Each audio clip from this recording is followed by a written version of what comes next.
All right, Shalom Israel. We want to say shalom and welcome to isbhpk San Antonio class tonight. And we want to say shalom and send a shout out to all the brothers and sisters that's healing from a variety of sicknesses, whatever it is that they're going through. Our prayers are with you, and our prayers are for your camps, for your children, husbands and wives. We want to wish y'all speedy recovery. Definitely. So shalom to everybody watching. And we want to give a shout out to all the brothers and sisters that's been watching online, but also, more importantly, those that do this work. ISBHPK Houston, Virginia, Norfolk, Virginia, Rochester, New York, Cabo Cobb in California, brothers in California, Cabo Cobb down in Guatemala, Amiatazah in London, out of London. So we want to say shalom to all the brothers and sisters that watch class. So Rochester, Khan.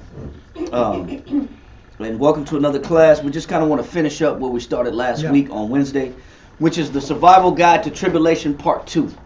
All right, so it's the Survival Guide to Tribulation Part 2. And just to give a quick recap, because I don't want to run out of time, so I kind of want to just give a quick recap of what we went through. Just some highlights of last week's class was 1 Corinthians chapter 1, 1 through 10. We also read Hebrews chapter 3. Verse 5, let's just kind of real quickly get that. So we kind of pick up where we left off last week. 1 Corinthians 1, verse 1 through 10? Yeah. And then somebody give me Galatians chapter 3, verse 5 and 6. We're not going to break it down. Just read it so we can recap and start off where we finished on the understanding aspect. 1 Corinthians 1, verse 1 through 10, you got it? 1 Corinthians chapter 1, verse 1.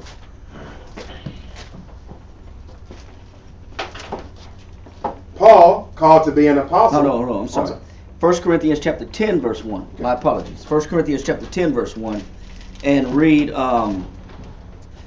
just read 1 through, just get to the point, 1 through 13. 1 Corinthians chapter 10, verse 1.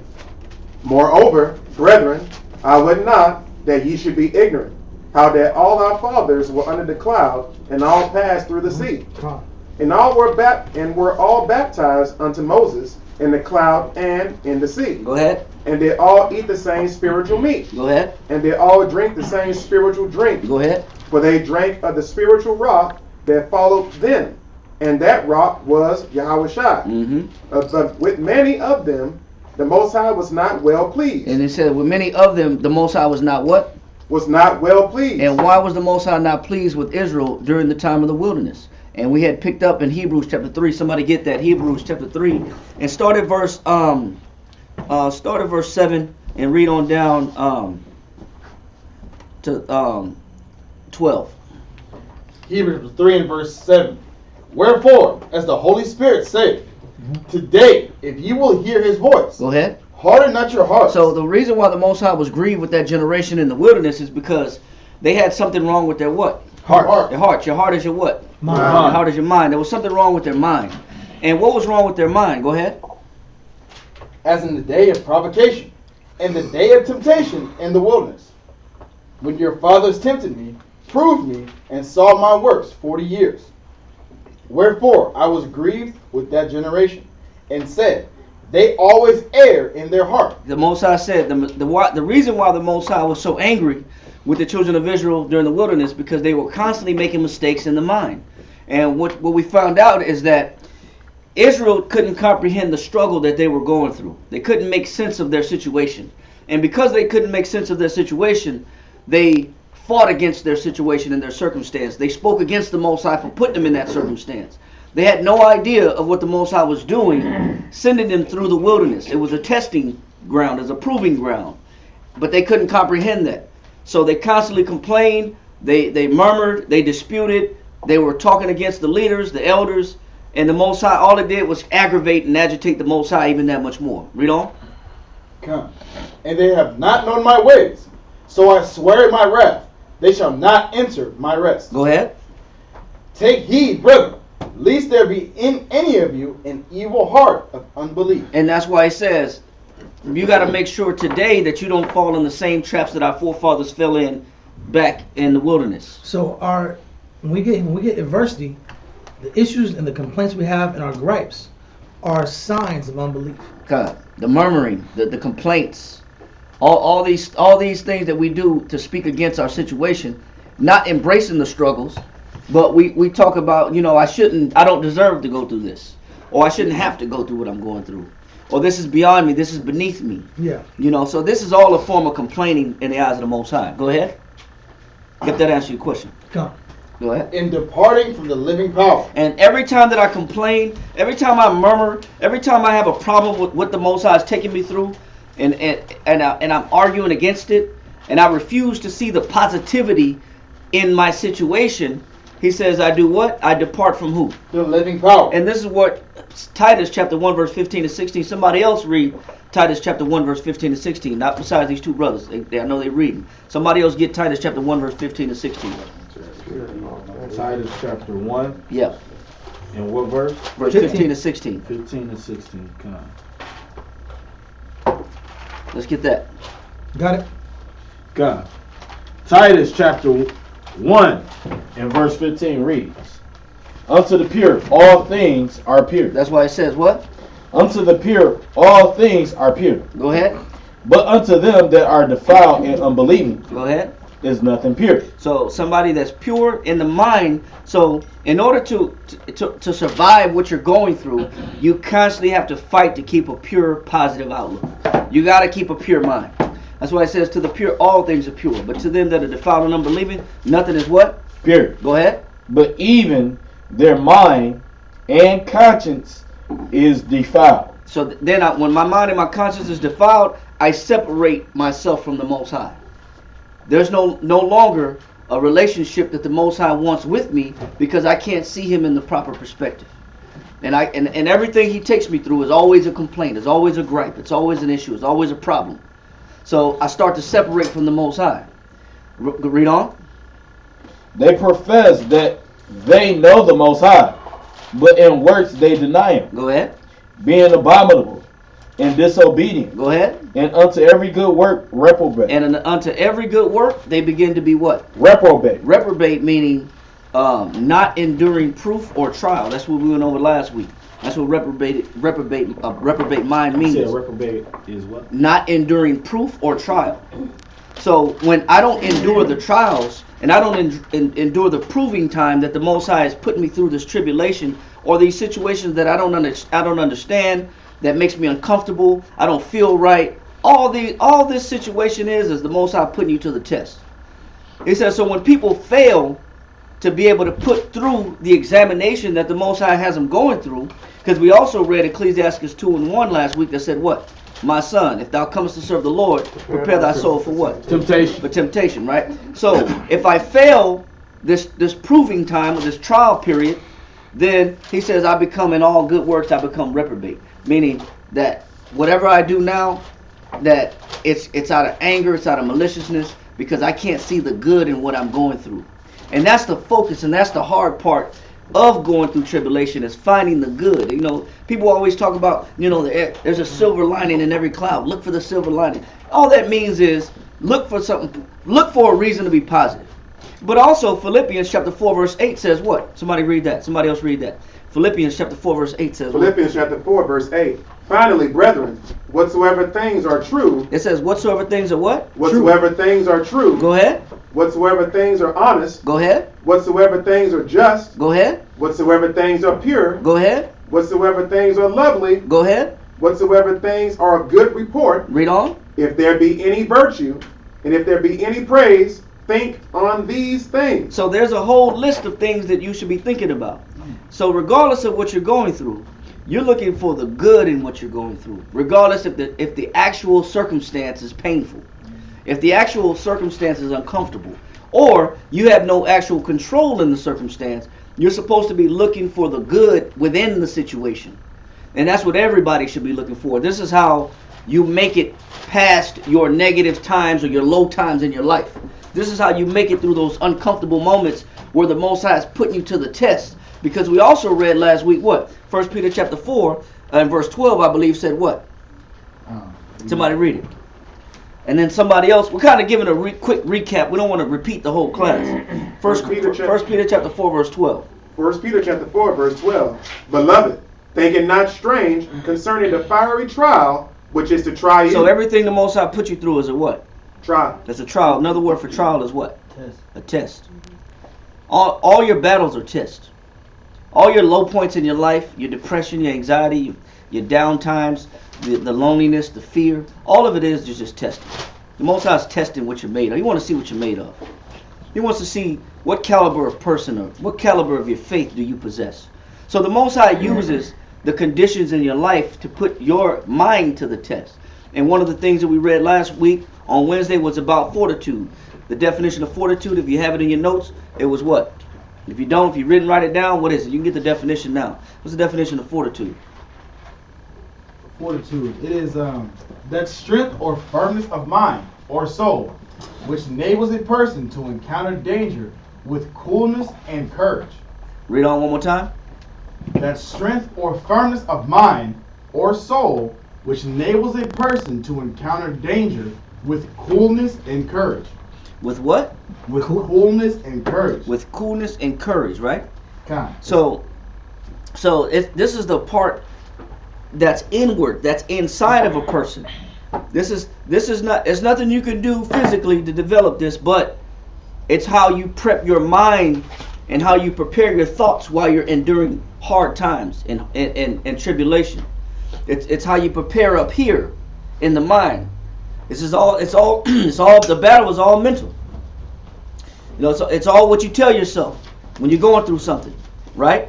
Read on. To bear pain or adversity. To do what?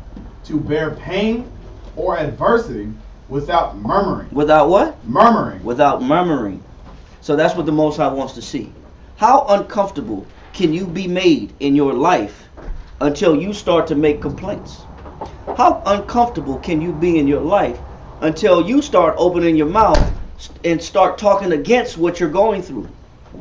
And what we found out last week was that it's either out of ignorance or it's out of pride that causes people not to endure very long and not look at the positive of what they're going through. It's out of those two reasons, either ignorance or pride. One of those two reasons keeps people from thinking positive while they're enduring tribulation, while they're undergoing loss or stress or stressful times in their life. Is usually those two situations. So, yes, sir. What was that verse again? That we just read. The one with the ignorance or pride, or was that just like? It was a verse we read last week. I don't remember off the top of my head. It was in the middle of class last week, and it was two reasons why people got out of order. And it was either out of foolishness, either being untaught or unlearned, or it was their pride. Matter of fact, Proverbs 13:10. Only by pride cometh what? Contention. Yep. We always think the contention is with the person. We don't understand the contention is with the situation we're in. The scripture says only by pride. What pride is what? An unduly high opinion. An unduly high opinion of oneself. So I have an opinion, or I have an idea, or a strong belief, right? That's unduly, meaning that it's incorrect scripturally, right? It's haughty, it's high-minded, it's arrogant, right? Only by arrogant, haughty, lofty, extreme opinion, or opinion beyond where an assessment that I have of myself that is beyond my true assessment, my personal assessment of me, and it doesn't match the reality around me, right? If I have an inflated assessment or inflated ego, if I have ego inflation, only by the inflation of the ego cometh what? Contention. What is contention? Arguing, strife, back and forth, issues, problems, tension. You can cut it with a butter knife. I start to become inflexible with people. I become immalleable in a camp setting. I can't be worked with. I can't be communicated with. I can't be dealt with. There's no smoothness around me. There's no smoothness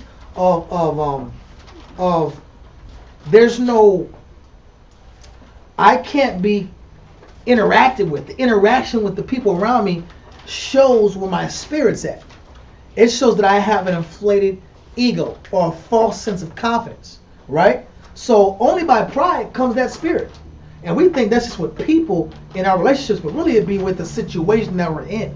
When I'm in a situational scenario that I disagree with, I become inflexible in interaction with people. And especially in a camp setting, in a family setting, there's sparks, there's issues, there's problems. I become confrontational, or I become, another term for it is I become a prick. Mm-hmm. I'm a prick amongst the people. You around me, I'm always cutting people unnecessarily. My words come off wrong. My actions are coming off wrong. People can't be around me. It forces me to be isolated from the body. It forces me to make a choice to isolate myself from the body. Mm-hmm. That spirit comes from the spirit of pride, right? Or such one meant what? Ignorance. So in one sense there's pride, in another sense there's what? Ignorance. What's ignorance? There's stupidity and there's ignorance. What is the difference? Does anybody know the difference between ignorance and stupidity? Ignorance is not without knowledge. Without knowledge, right? Hosea 4:6 says what? My people are destroyed for the lack of knowledge. So Hosea 4:6 says, my people are what? Are destroyed for the lack of knowledge. Read on. What does it say? But thou reject what? Knowledge. So Shush went last week about rejecting knowledge. Okay. A person that rejects knowledge is for what reason? Doesn't the Bible say in Proverbs, it says, why dost thou hate knowledge? Mm-hmm. Right? And fools do what?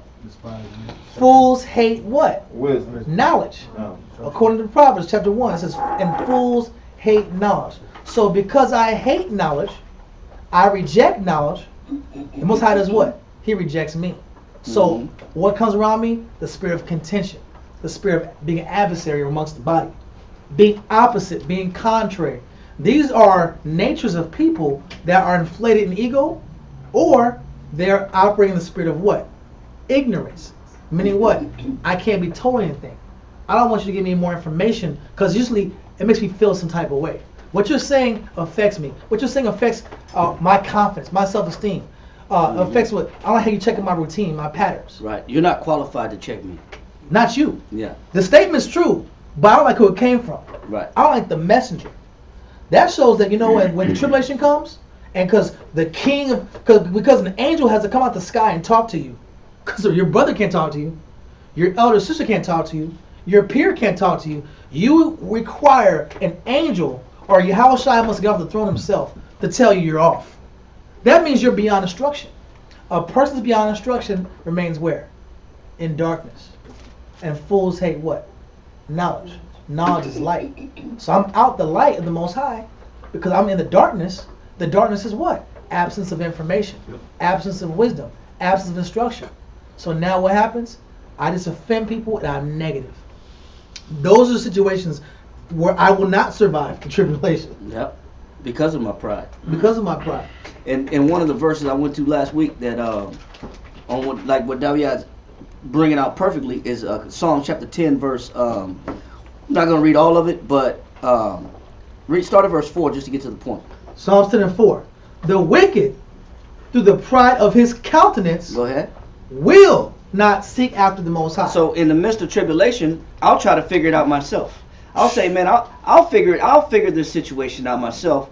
Forget about going to the Most High. Forget about seeking the Most High for understanding. Forget about seeking the Most High to get clarity or to strengthen my mind, to give me that fortitude that it takes to go through this situation. I'll figure this out myself. I'm better off by myself. Go ahead. The wicked, through the pride of his countenance, will not seek after the Most High. Read on. The Most High is not in all his thoughts. Read on. His ways are always grievous. Go ahead. Thy judgments are far above out of his sight. Everything the Most High takes him through is always what? Grievous. The Most High, whatever the Most High puts me through, I'm always complaining. I'm always looking at the bad side, looking at the negative. Why do I have to go through this? This is unfair. This is unjust. Whatever the Most High puts me through, because of my pride, it won't let me endure affliction or pain or suffering of any kind. I'm automatically angry that the Most High would put me through something. Read on. As for all his enemies, he puffeth at them. Read on. He saith in his heart, I shall not be moved. I don't care what I go through. Read on. For I shall never be in adversity. The pride says I'm never going to let somebody bring me down. That's what the pride says. But the pride doesn't. The pride is missing something. The prideful are missing something. They're missing the purpose of the Most High putting you through affliction. One of the purposes of affliction is Psalms 119, and somebody read verse 71.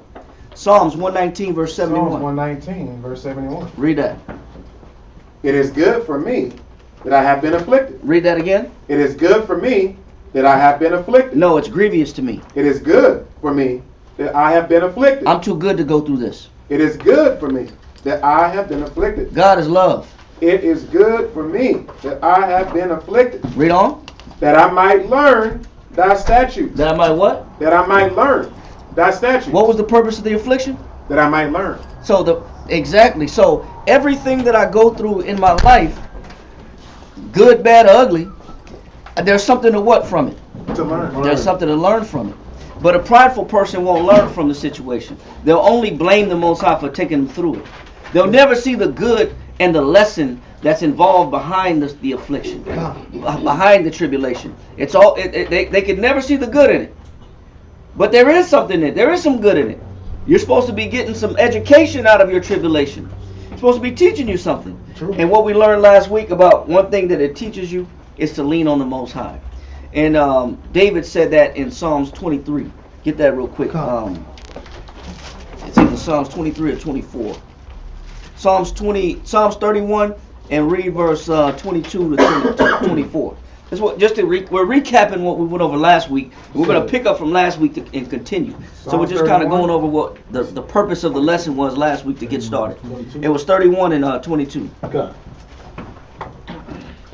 Psalms chapter 31, verse 22 reads, "For I said in my haste." In my what? In my haste. So what was David saying to how he made a mistake? For I said in my haste. What mistake was David making? I am cut. Nope. It was too hasty. He didn't. He was starting to lose patience in his situation. He was losing patience in his situation. He was losing the ability to let the Most High show him the good behind his struggles. He said, I almost said in my haste, what? I am cut off from before thine eyes. He almost said in his mind, he almost let the situation get the best of him to say, man, the Most High don't love me no more. Because that's all Satan's job is anyway. Satan's job is to get you to disconnect yourself from the Most High. And for you to start operating under your own pride, your own opinion, your own reconnaissance, your own thought process. That's why Satan told Christ, if thou be the Son of God, you know what I'm saying, cast yourself down upon this steeple. Because it is written that his angels shall bear thee up, lest you dash your foot against a stone, if you be the Son of God. All Satan's job is to do is to get you to doubt. Wilt thou surely die? Yeah. Told to Eve, right? Yep. His job is to get you to doubt the Most High. That's Satan's job. So I'm not supposed to make Satan's job easy. But I'm not saying about doubting the Most High what I'm going through. I'm not supposed to give him the upper hand. But David said, man, I almost got to that point where I thought that the Most High cut me off. I thought the Most High didn't love me no more. I thought the Most High didn't care about me. Read that again. Come. Psalms chapter 31 and verse 22 reads, "For I said in my haste, I am cut off." Shalom, everybody that's watching on YouTube. Shalom, everybody. Go ahead. Shalom, family. "For I said in my haste, I am cut off." He said, I am what? Cut off. Right. Read on. "From before thine eyes. Go ahead. Nevertheless, Read on. thou heardest the voice of my supplication. He said, I was crying to you. Read on. When I cried unto thee. Go ahead. O love the Lord, all ye his saints, for the Lord preserveth the faithful. So regardless of how you feel, just remain faithful. Read on. And plentifully rewardeth the proud doer. Go ahead. Be of good courage. Don't fall victim to your situation. Have some strength of mind. Have some courage about you. Have some courage about you. Can you cut that off? Okay. All right. So it's best that if you just get the pen and paper. That way you just, you know what I'm saying, don't worry about the phone. Just get your pen and paper. Okay. Just take notes. All right. And so he said what? Be of good courage. Be of what? Good courage. Now courage was what? It was a state of mind. Courage is a state of mind that compels a person to encounter danger or fear or pain without to encounter danger or fear of mind or body, to encounter pain of the body or mind without fear. Without fear. Right. So courage is a state of mind. It's a virtue. So he said, be of good courage in what? And he shall strengthen your heart. And the Most High will come through for you. Read on. All ye that hope in the Lord. And it says, but you got to remain faithful, and you got to increase in what? In hope. Your hope has to be present in order to please the Most High. For we know, the Scripture does say that without faith, it's impossible to what? Please Him. So if you don't have any faith, then you can't even begin to please the Most High. You can't get the Most High's attention. So serving the Most High requires faith, and it requires hope. Something that's tangible if you believe it's tangible. Got pull the scripture right here? Yes, sir. Proverbs 24 verse 5. Proverbs 24 and verse 5. Proverbs. Okay. Whoever got it. Proverbs 24, verse 5. Uh-huh. A wise man is strong. A wise man is what? Strong. So a wise man or a wise woman is what? Strong. Read on. Yea, a man of knowledge. A man of what? Knowledge. A man of knowledge. Read. Increases strength. A man of knowledge increaseth strength. So that's what I was talking about, either the pride or the ignorance. Allowing someone to teach me or allow myself to go through an experience and get the lesson of that experience is how I increase the knowledge, which makes my heart stronger. I mean, I'm getting the experience I need to handle my battles. I'm allowing myself to absorb the information. I'm absorbing the counsel. I'm absorbing the instruction. I'm absorbing the right way to adjust to this situation. I'm allowing the Most High to teach me. I'm allowing my brothers and sisters to teach me, so I can strengthen my heart. You know what a lot of people have? I'm glad you said that. A lot of people have this personal Jesus idea. God. They got this my Jesus, and they got this me and the Lord. We gonna get through this, however He want me to do it, and I don't have to listen to nobody. God. I'm just gonna figure it out because God, in my Jesus, He gonna come through. Like as if you don't have people around you to encourage you, to strengthen you, to help you, to assist you. What we read about in 1 Corinthians, it said, no, in Hebrews chapter 3, Yep. I think you was at verse 8, right? Read. I was in 1 Corinthians chapter 10. So we're at Hebrews chapter 3. I can get it. Hebrews chapter 3. Yeah, where he said, encourage each other while it's called today.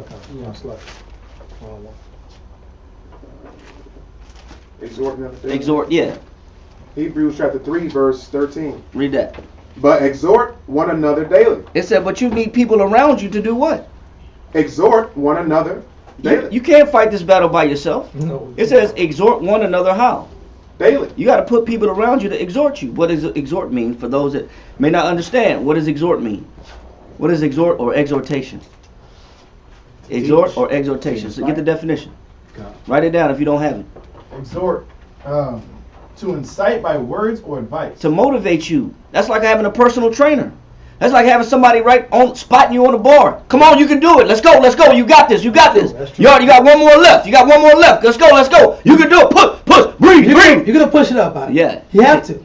You got somebody exciting you, inciting you. They're motivating you. They're encouraging you to do it. Like a midwife in a delivery room. Come on, sweetheart. You got this. You got to breathe through it, baby. Just breathe through it. You're going to be all right. We're going to count. All right. 3, 2, 1. Breathe. Here they come. Here come the contractions. 3, 2, 1. Breathe. You got it, sis. You got it. You can do this. The Most High is with you. He ain't going to give you nothing you can't handle. Let's go. Breathe, sister. Go. Come on. You got this. And the woman, she crying and screaming, and she blood vessels popping in her eyeballs. All kind of stuff happens in the delivery room. You know what I'm saying? But you need somebody there helping you go through the process, helping you go through those battles. That's why it says encourage one another how? Daily. You can't do this by yourself. Only a prideful person would think that I can fix my own problems and I don't need nobody else. Self-made. Only a prideful person will feel like I don't have to be around people to motivate me. I'm one deep.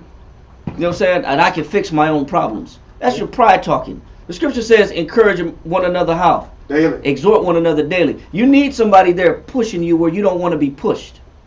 Because you know what you're going to do? You're going to set your own limitations. True. That's what everybody does. They set their own limitations and they tell themselves how far they should go, should not go, can go, or what's their limit. I can't get, this is as far as I can do. This is as much as I can do. No, you don't know your limits. But you need somebody to push you past your limits. For you to be by yourself, you don't have that, you're in trouble. That's why the scriptures say, woe to him that's alone. For when he falleth, he does not have another to do what? Pick him up. Help him up. You ain't got no help. That you need help. You need somebody to motivate you through this life. You can't figure everything out on your own. That's true. Only your pride will tell you that. That's a liar. That's a lie. Okay, so we understand that part right there, right? Okay. So let that go, and then let's get to the last part of the class that we had from last week. One of the last verses was Psalms 27, Psalms chapter 27, verse 13 and 14. Let's read that, and then we'll pick up with today's class. This is Survival Guide to Tribulation Part 2. Just kind of giving a recap from what we went through last week.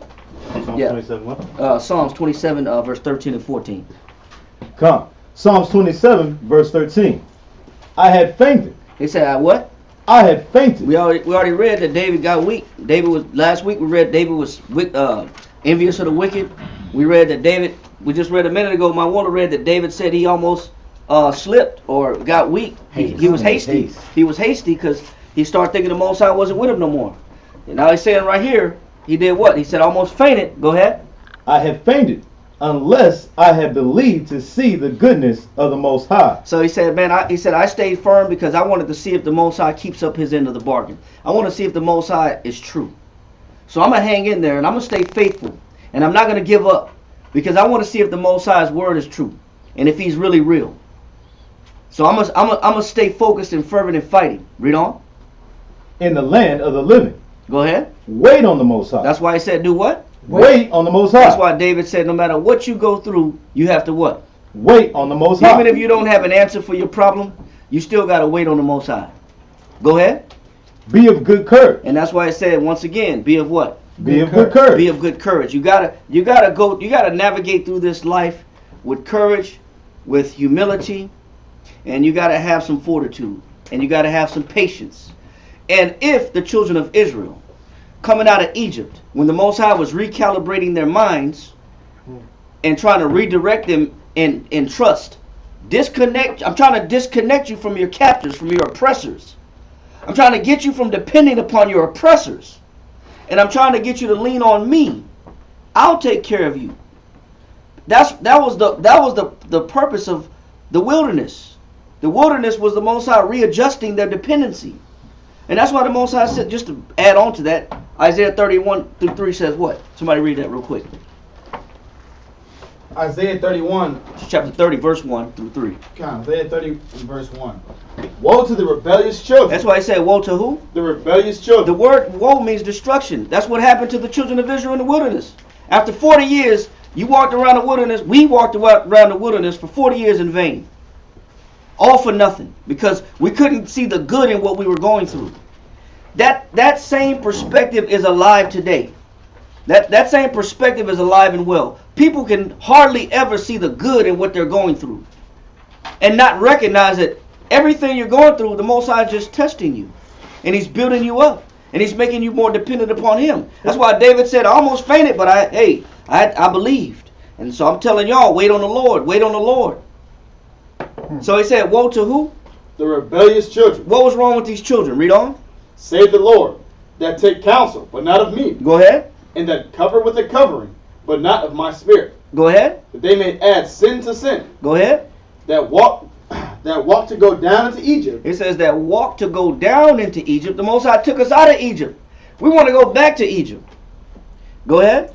And have not asked at my mouth. We want what our oppressors and our slave masters have to offer us, versus what the Most High has to give us. We're more used to being comfortable, being dependent upon our enemies, more than we're more dependent upon the Most High. And that's why I said destruction to those people that do that. They got more dependency on the oppressor than they do the Most High. I got more faith in my enemy than I do the Most High. Yes, sir.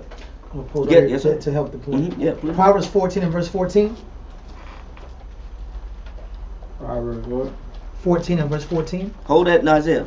Just we're going to finish that little part. Proverbs chapter 14 and verse 14. Huh? The backslider in heart. The what? The backslider In heart. So a backslider is a person going backwards, regressing. Like Shashawan was talking about, Israel has a desire to go back to Egypt because they become enamored. They become absorbed into their master's pleasures, right? Into our slave masters and the nations around us, their lifestyle. So we become backsliders in heart because we go backwards to the old man, the old way, how things used to be. We become regressive, right? The backslider in what? In heart. Because Shashawan said we always err where? In heart. He was emphasizing we're always making the error in our heart. Now we're seeing how do we make the error? We backslide. We go back to beggarly and weak elements, beggarly, weak things that are inferior to our development. Read. Shall be filled with his own ways. And this is how you know a person's going backwards. It's always about me doing it my way. Yep. I'm gonna be full of doing things my way, not the way I'm shown, or the Bible says, or instruction, or what the Most High is trying to teach me, give me new information, new understanding, or a new level of understanding. You know why? Because it's comfortable. My way is comfortable. I want to be comfortable because at least I can see and control my situation. That's the last thing people want to do is struggle and then not have answers, not have direction. They rather at least if I'm a fall, I'm gonna be like old Blue Eyes, man. I'm gonna be like Frank Sinatra, man. I'm gonna do it my way. I did it my way. Yeah. You know what I'm saying? If we want to do it their way, man. If I'm gonna fall, I'm gonna be like Frank Sinatra. At least I did it my way. People, that's how people operate. So this is the point the Most High was trying to get us from to take us out of Egypt. I'm trying to make you depend on me. Now finish that in Isaiah 30. But we backslide because we want to be comfortable and we want things to be according to our liking, our pleasure. Isaiah 30 and verse 2. That walk to go down into Egypt, and have not asked at my mouth. Go ahead. To strengthen themselves in the strength of Pharaoh. And how do we strengthen ourselves? In the strength of Pharaoh. And now we'd rather wait on policies. Yeah. We'd rather wait on policies and politics. We'd rather try to vote our way out of a situation. Pass a new law. Huh? You know, we just waiting on a new president to pass these new laws. Yeah. We're always waiting on Pharaoh. We was waiting on Billy Clinton. Yeah. We was waiting on Bill Clinton's gonna be better. He's gonna be better than Reagan. Yeah. You know what I'm saying? Better than Bush Senior. Yeah. You know what I'm saying? We was waiting. Then Bush Jr. came in. We're gonna be waiting. We waiting on Bush Jr. give us legislation. You know what I'm saying? Then oh man, oh my goodness, here comes Barack Obama.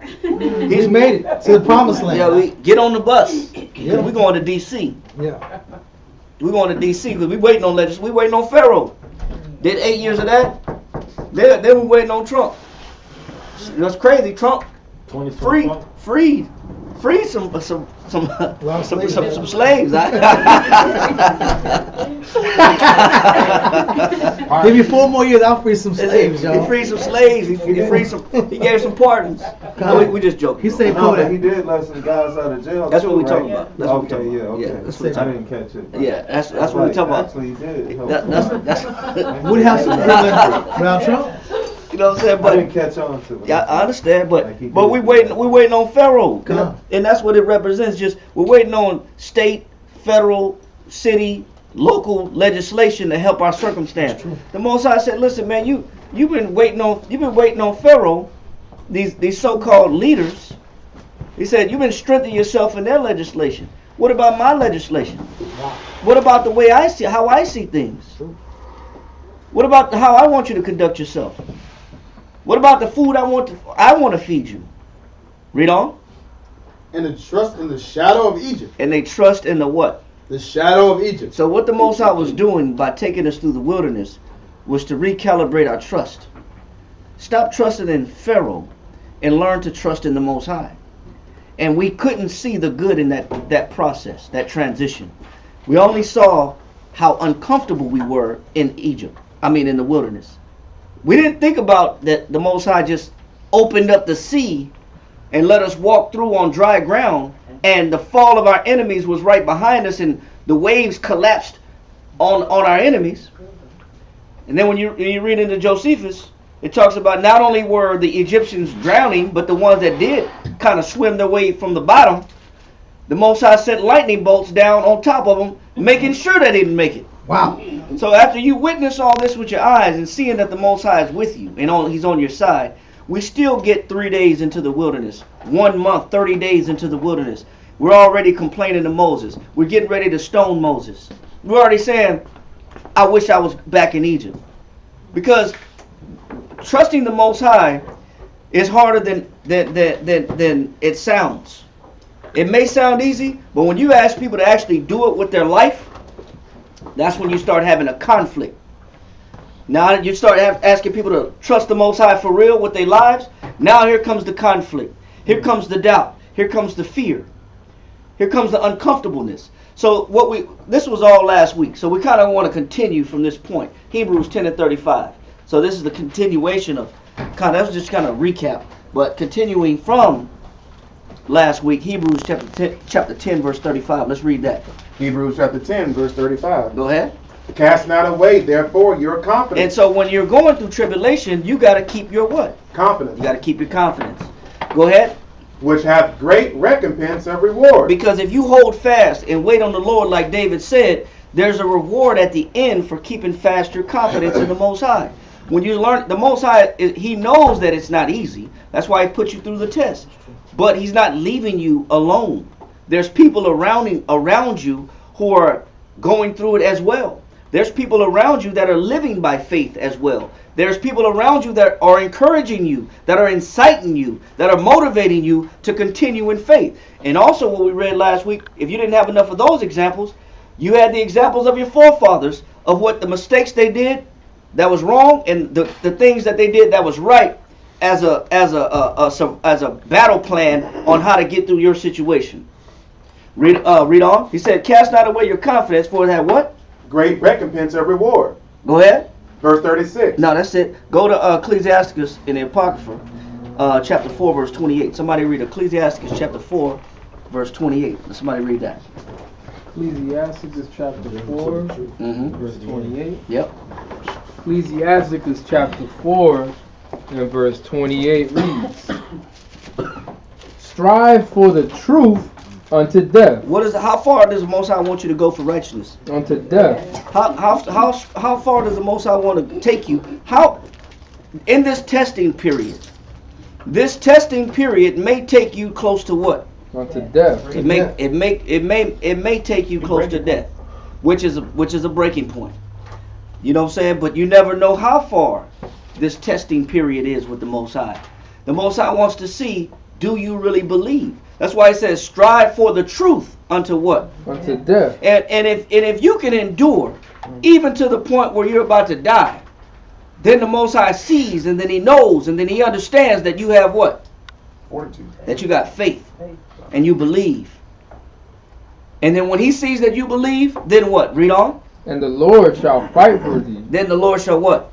Fight for thee. Then the Lord shall fight for you. So that's when the Most High steps in and He defends you. Once He sees that nothing shall stop you from your belief. Now we read, I think Abadiah had texted this scripture last week, was Romans 8:35, which says what? Somebody read that. Romans chapter 8 verse 35.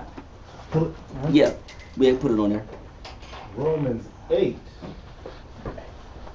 35.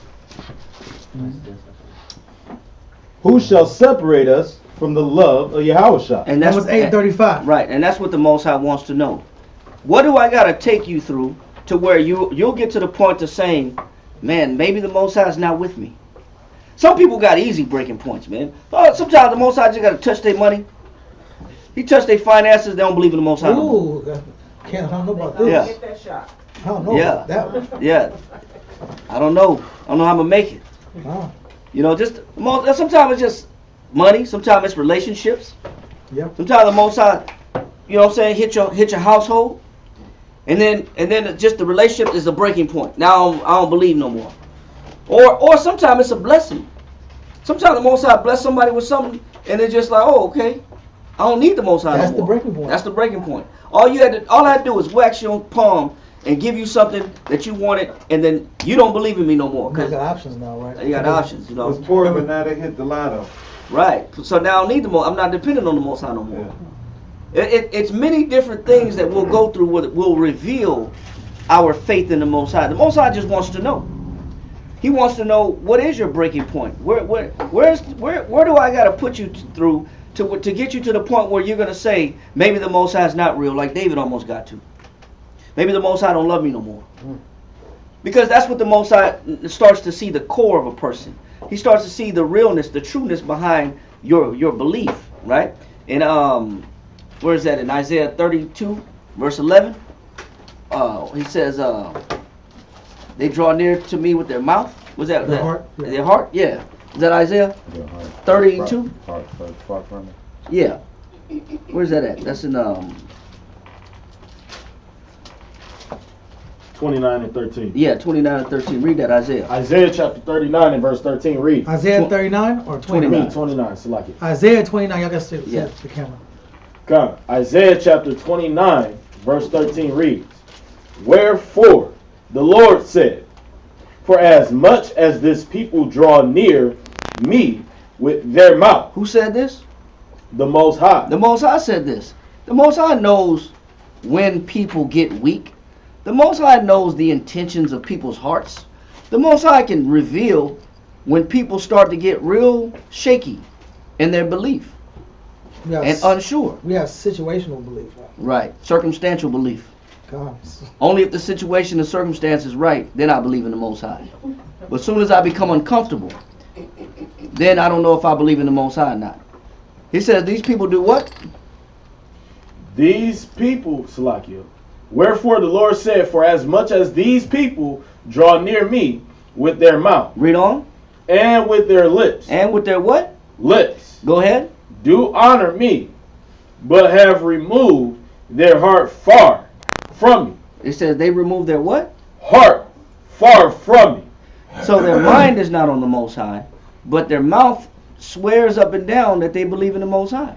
But when you watch their actions, when you look at the way they comprehend struggle, they have no fortitude. They have no patience. They have no fervency. They have no courage. Then the Most High's like, man, I thought you believed. I thought you had faith. Can I ask this question? Mm-hmm. Is it safe to say that I may have had faith and fortitude and belief, but not for where I'm at now? Yep. Because some kind of way I stopped gathering. Yep. For maybe the initial couple years in the truth, Mm-hmm. I had enough fortitude and faith for that time period. Right. But I look up, and now it's year 4 or 5, or it's situation number 17 of the same problem, and I haven't been studying, I haven't been listening, I haven't been digging, I haven't been doing the necessary seeking of the Lord. Routine. I have no necessary routine. I've been deviating. I'm out of condition. I'm not in condition, spiritual condition. Mm-hmm. And now I don't have the patience it takes to deal with this trial. I don't have the love it takes to deal with this trial. I don't have the humility it takes to handle this scenario. Well, then my question would be, and to answer that question, looking at in reference to what you're saying, as far as maybe I don't have that level of faith on where I'm at now, but I used to have it before. That's So my circumstances may have changed. So my question would be, then what did you expect? That would be my question. What did you expect life to be like then when you serve the Most High? What did you expect life to be like when you live in faith and you're learning to trust the Most High? What did you expect? Because only when people have an expectation and the expectation is not met, then now there's a problem. That's the beginning of a problem. I thought the Most High was not going to make my situation so tough. Ecclesiastes 2:1. Con, we read that last week. But even better, Proverbs 13 and 10, right? He's 10 and 13. What did he say? Hope deferred, make it the heart sick. Is that 10 and 13? Read that. Proverbs 10 Mm-hmm. and verse 13. Uh-huh. Read that. Yeah, say it loud because the mic. Proverbs 10 and verse 13. In the lips of him. Oh, that's not it. 13 and 10 then. Oh, 13 and 10. If it's not 10 and 13. That's only It's by 13 pride. and 12. 13 and 12. Read that, man. Proverbs 13 and verse 12. Hope deferred. It said hope what? Deferred. So then my question would be, what did you expect when you come to serve the Lord? To where now you're so downtrodden and now unsure if the Most High is real. Then what did you expect? Because everybody has a different expectation of what the Most High is going to do for them, should do for them. A lot of that expectation is also based upon pride. That's where the expectation comes from. Well, the Most High is going to take care of me. You better take care of me, because look at what I gave up for the Lord. Look at what I've committed to the Most High. Look at what I've been sacrificing. The Most High better do this. And so they weren't preparing themselves for any struggle. They weren't preparing themselves for any hard times. And what were you expecting? But if you went through this is why every step of the way in the wilderness there was a disappointment, and the people mourned against Moses, Aaron, and Miriam. People mourned against they complained, and y'all putting us through this, and it's all your fault. We ought to stone you. Every step of the way there's a problem. What did you expect? We were living like this in Egypt. You got us living like this. So we were up here. We had our own careers. We had our own lifestyle. Now you brought us out here in the wilderness to die. Is that what you think? That's the question I would ask. What do you expect from the Most High during this transition period where He's trying to teach you to depend on Him? The lesson is this. One of the lessons is in this. Go to Genesis chapter 32 and read verse start at verse 24. Genesis chapter 32 and verse 24. And Jacob was left alone, and there wrestled a man with him until the breaking of the day. In which we know he wrestled an angel. Go ahead. And when he saw that he prevailed not against him, and when the angel realized that he couldn't beat Jacob, read on. He touched the hollow of his thigh. He hit the cheat code. He broke his thigh. Pow! Broke his femur. Go ahead. And the hollow of Jacob's thigh was out of joint. Go ahead. As he wrestled with him. Go ahead. And he said, Let me go, for the day breaketh. Go ahead. And he said, I will not let thee go, except thou bless me. And he said unto him, What is thy name? And he said, Jacob. And he said, Thy name shall be called no more Jacob, but Israel. When did Jacob get this blessing, get this name? When he endured. When he endured what? Affliction. Pain. Shit. You know, when your leg come out of socket, somebody pull your leg out of socket, you're gonna cry like a baby. You're gonna be rolling around on the ground. You're gonna be like, all right, that's enough, I'm done. We quit when people twist the arm back. All right, that's enough. I don't want to play no more. I don't want to fight no more. People stop fighting when they get hit a couple times. All right, man, that's enough. I don't want to fight. You won. You got it, man. You the bigger man. You got me. You showed me today. I learned my lesson. You showed me. people give up then. But somebody take your damn leg out of socket and you still holding on. You say, no, I'm not gonna let you go. What is that trying to show you? When does the Most High reward you? It's after the fact, after you've endured the pain and the tribulation. That's when you get the reward. That's why I said, well, what did you expect? You expect the Most High to bless you first? Give you everything first, and then, because that's what we think. Lord, if you just bless me with this chance to win this lottery, if you just let me hit, I'm going to show you that I believe. We think the Most High should give us the blessing first, and then we prove to the Most High that we believe in Him. No, that's not how it works. You have to lose something in order to get something. You got to be put to the test first. And then once you show that you're not going to be fraudulent, and you're not going to be fake, and you're going to be sincere about your belief, and that nothing's going to take you away, like we've been reading in Romans 8:35. Nothing's going to separate me from the love of Christ. Famine, tribulation, sword, peril, death, nothing. Then the Most High comes back and say, okay, that's true. I did put this man to the test, this woman to the test. Let me go ahead and bless him now. The blessing comes after the struggles, not before the struggles. Because you know what the Most High can never do? He can never see your level of sincerity. There's one way to extract sincerity out of a person, and that's putting them through fire. That's putting them through tribulation. Then you can see the core of a person. Then you can see what a person is made out of, right? Now, Deuteronomy chapter 20, verse 1 through 8 real quick. Let's read that real fast. 20 and 8? Yep. 21 through 8. Deuteronomy chapter 20, verse 1 through 8. Deuteronomy. You go ahead, you got it. Deuteronomy. You got whoever got it. Just speak up. Chapter 20. The camera got to catch it. Deuteronomy chapter 20. 1 through 8. Verses 1 through 8. Verse 1. When thou goest out to battle against thine enemies, and seest horses and chariots, and a people more than thou, be not afraid of them. Be not what? Be not afraid of them. For the Lord is thy power. What is the one thing the Most High said when you got battles in your life?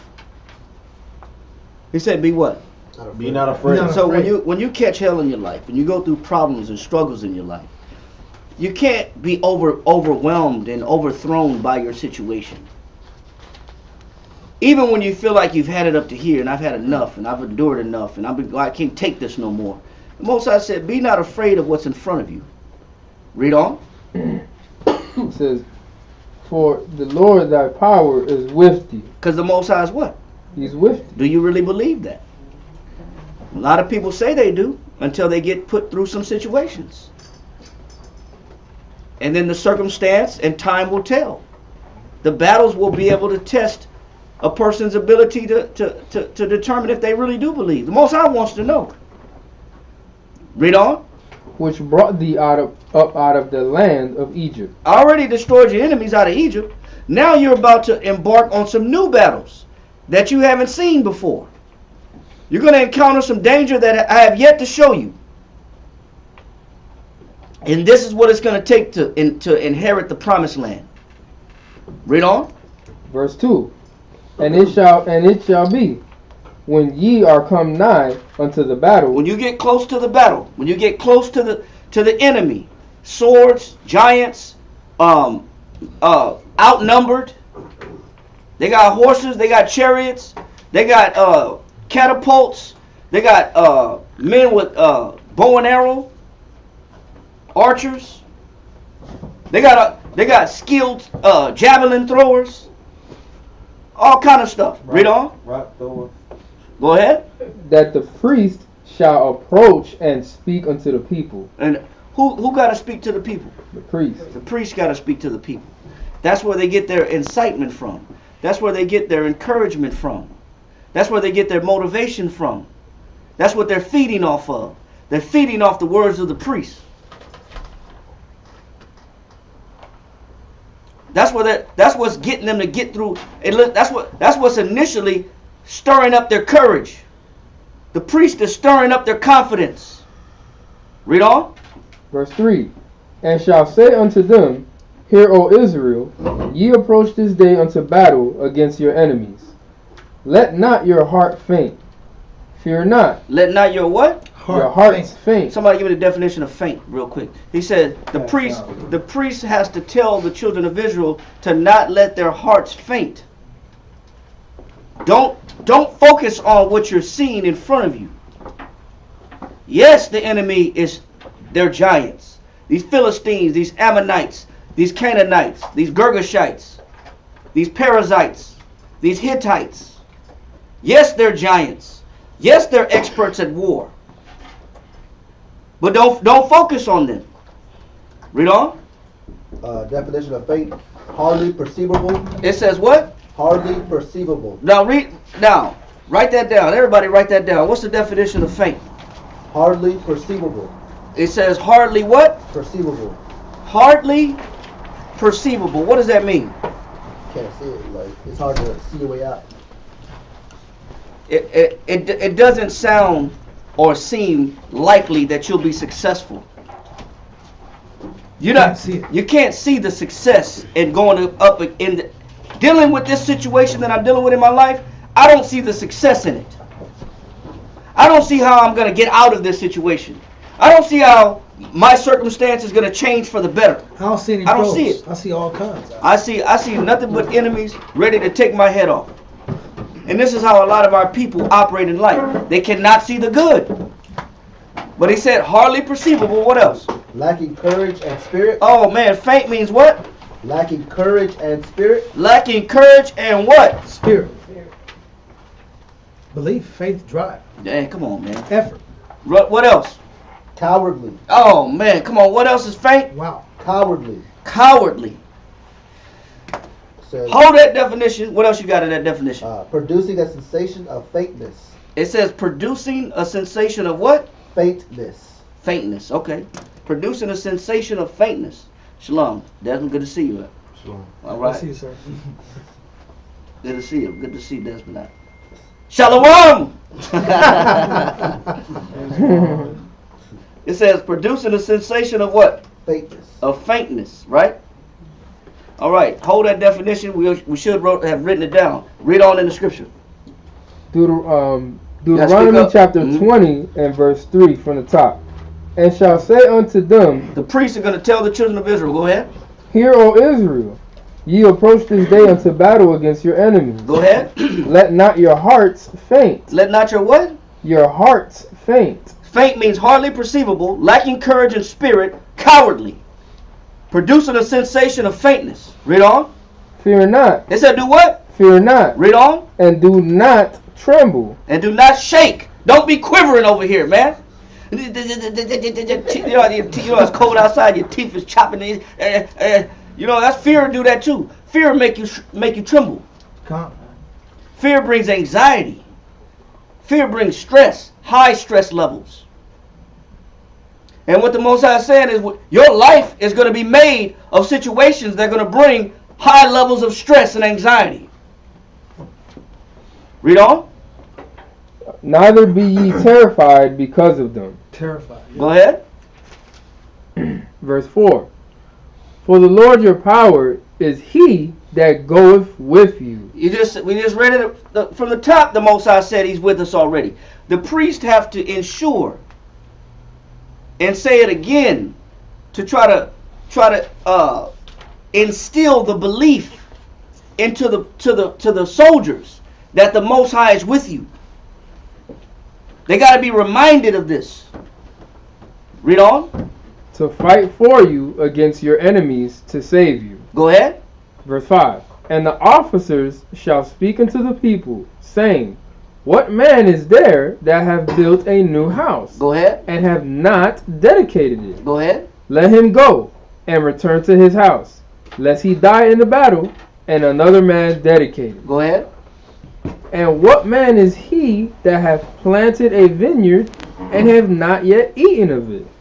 Let him also go and return unto his house. That's the one point. Mm-hmm. It shows that when a person is in the midst of dealing with fear and anxiety, the Most High is trying to strengthen this person.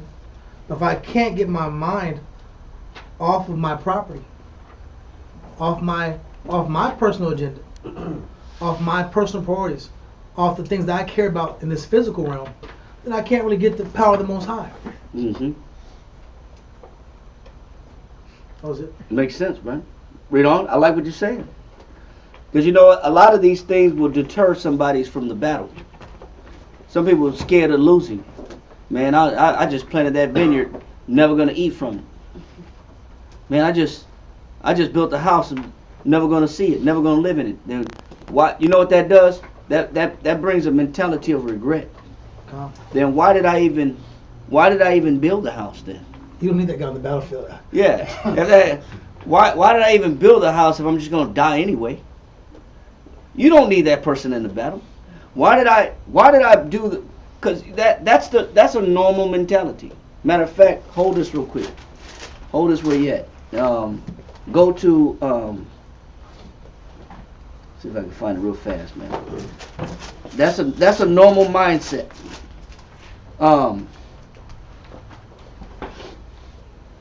What was it all? Go to Ecclesiastes and Apocrypha. Start at verse 18, chapter 2, verse 18, real quick. Somebody else. What chapter? And stay where you at, Kariah. Ecclesiastes, write it down in the Bible, chapter 2, verse 18. Read that. Ecclesiastes chapter 2 verse 18. When you're ready. Yes, sir. Yeah, I hate it. Are you there? Yeah, no, the sister Okay, was saying, say it again. the sister was saying something about whatever you was just saying, that was somebody that had already been beat down or something like that. I don't know if you caught it. Yeah, she's saying they're already defeated before they engage in battle. But we're going to read why. So let's go to Ecclesiastes chapter 2, verse 18. Ecclesiastes chapter 2 verse 18. Read that. Yea, I hated all my labor. And so why did Solomon say he hated all his labor? Read on. Which I had taken under the sun. So if I planted vineyards, if I built houses, if I've been busting my butt at work, I've been doing all this work. I've been building and laboring, putting in hours. Go ahead. Because I should leave it unto the man that shall be after me. He said, what good is it? What good is doing all this work for somebody else to enjoy the fruit of my labor? Well, then why work so hard? Why struggle if I'm not going to enjoy the fruit of my labor? This is the mentality that will come to a person. Read on. And who knoweth whether he shall be a wise man? And I might leave it behind to a fool. Everything I work for may be given to the hands of a fool. And they're going to destroy everything I built. Read on. Whether he shall be a wise man or a fool. Go ahead. Yet shall he have rule over all my labor. And this man's going to have rule over what? All my labor. This man's going to have rule over all my labor. What do you call this mentality that Solomon is explaining? Regret. Regret. This is the why do anything mentality. That's the why try mentality. All contemplating and pondering in this mentality will get you to do is to say, why am I doing this then? What is it for? What is it worth? Why am I sacrificing so hard if I'm not going to enjoy it? Doubt. It's doubt. Read on. And wherein I have showed myself wise under the sun. Go ahead. This is also vanity. Then he's going to say this is what? Also vanity. What does vanity mean? Waste time, worthless. It's worthless. It's worthless for me going to work so hard to build something up just to leave it behind for somebody to destroy it. Then I might as well not build it then. Why even try? This is not worth my effort. You can't take somebody to war that has a this is not worth my effort mentality. They have regret. Why do anything? You can't take nobody to battle like that. That's a worthless mentality. That does no good for the battlefield. That's why he said you got to send that person back home. Because they got that mentality. I'm doing this for nothing. I just planted that vineyard. Man, I got bean sprouts. Man, I got pumpkins. I got squash. I got all kind of vegetables and stuff growing. And I ain't eating none of it. Newlywed. But we ain't even there yet. Sorry. I just built the house. I got a brand new house. I just put down marble floors. I put in crown molding. I just put hardwood floors in the kitchen. And I just got fresh paint, new roof. I done did all this work, and some clown gonna come and get it, or the bank gonna repossess it. Then what did I do it for? You can't take somebody to battle with that mentality. Now let that go and go back to where we were at in Deuteronomy chapter 20 and read verse 6. Verse 6. Deuteronomy chapter 20 and verse 6. Hold on. No, verse 7. Verse 7. And what man is there that have betrothed a wife, and have not taken her? Go ahead. Let him go and return unto his house. Go ahead. Lest he die in the battle, and another man take her. And so, you know what? Let that man stay home. That's why the rules of war is when a man meets a wife, let him stay at home a year. He had to go to work, or he had to go to war for a whole year. Let this man stay at home and cheer his wife. Read on. Verse 8. And the officers shall speak further unto the people. So now you had Moses talking to the people. Don't fear, the Most High is with you. You had the priests talking to the people, to the soldiers. Don't fear, the Most High is with you. Now you got the officers reiterating that. Don't fear, because the Most High is with you. Read on. And they shall say, what man is there that is fearful? And then the officers are going to say, listen, man, we've been to war many times. That's what makes these men officers. Hold on. Go here. Go to Second Chronicles. Go to Second Chronicles. And go to First Chronicles chapter 12 verse 8. These are the officers that he's talking about. Go to First Chronicles. These are officers. I'm going to say that again. These are officers. I'm going to say that again. These are what? Officers. These are officers. Read this. 1 Corinthians chapter 12 verse 8. Chronicles, I mean. 1 Chronicles chapter 12 and verse 8 reads, And of the Gadites there separated themselves unto David into the whole, to the wilderness, men of might. It said these are men of what? Might. They stayed in a hole with David. Read on. And men of war fit for the battle. They said these are men of war that are what? Fit for the battle. These are men of war that are fit for the battle. They're not thinking about home. They're not thinking about their crops or their personal situation. They're not thinking about, man, I just got these crops. I'm still working on them, still trying to get it going. I'm trying to build it up, man. Or they're not thinking about, man, what's going on back at home. They're not living with regret. Their mind is on the battle. Their mind is fit for the battle. Read on. That could handle shield and buckler. It says that can handle what? Shield and buckler. They can handle weaponry. Read on. Whose faces were like the faces of lions. It says whose faces was like what? Faces of lions. Not the cowardly lion. Oh. You know what I'm saying? Yeah, no, exactly. They didn't have faces like that. Yeah. They had faces like what? Lion. That's how you should look when you go into battle. These are officers, man. They ain't scared. They're not full of fear. They got weapons. They ready for battle. A lion doesn't back down on any animal. Crocodile, zebra, giraffe, Gorilla, hippo. They don't back down on any animal. But he says their faces were like what? What? Of lions. It said that the faces as of lions, right? Now, that face of lions is somebody that's full of courage, man. A lion is known for his boldness. He's known for his courage. These are officers that you want to have in front of the people. These men are chafed. These men they're not spewing out no weakness. They're not spewing out no woe is me. Oh, there's regret. Oh, I wish I was back at home. Oh, I had it better. I wish this battle would have happened next year. Cause I'll be better if this happened next year. This battle caught me off guard. I wasn't ready. I wasn't ready yet. I needed 6 more months.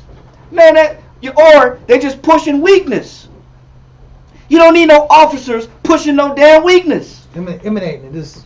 Yeah, they're spewing weakness out. Soon as there's some trouble, there's some tribulation, their face ain't like no lion.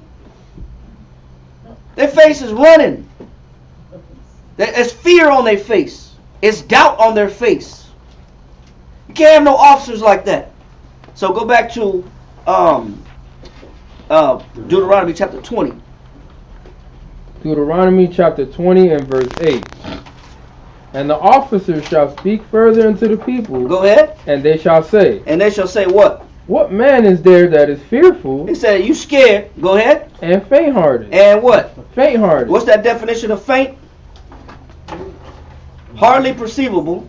Lacking courage and spirit. Lacking courage and spirit. Both. They lacking both. When you lack spirit, you ain't got no energy.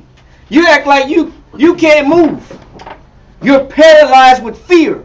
Or you're paralyzed with your situation. Calm. I'm overthrown. I'm helpless.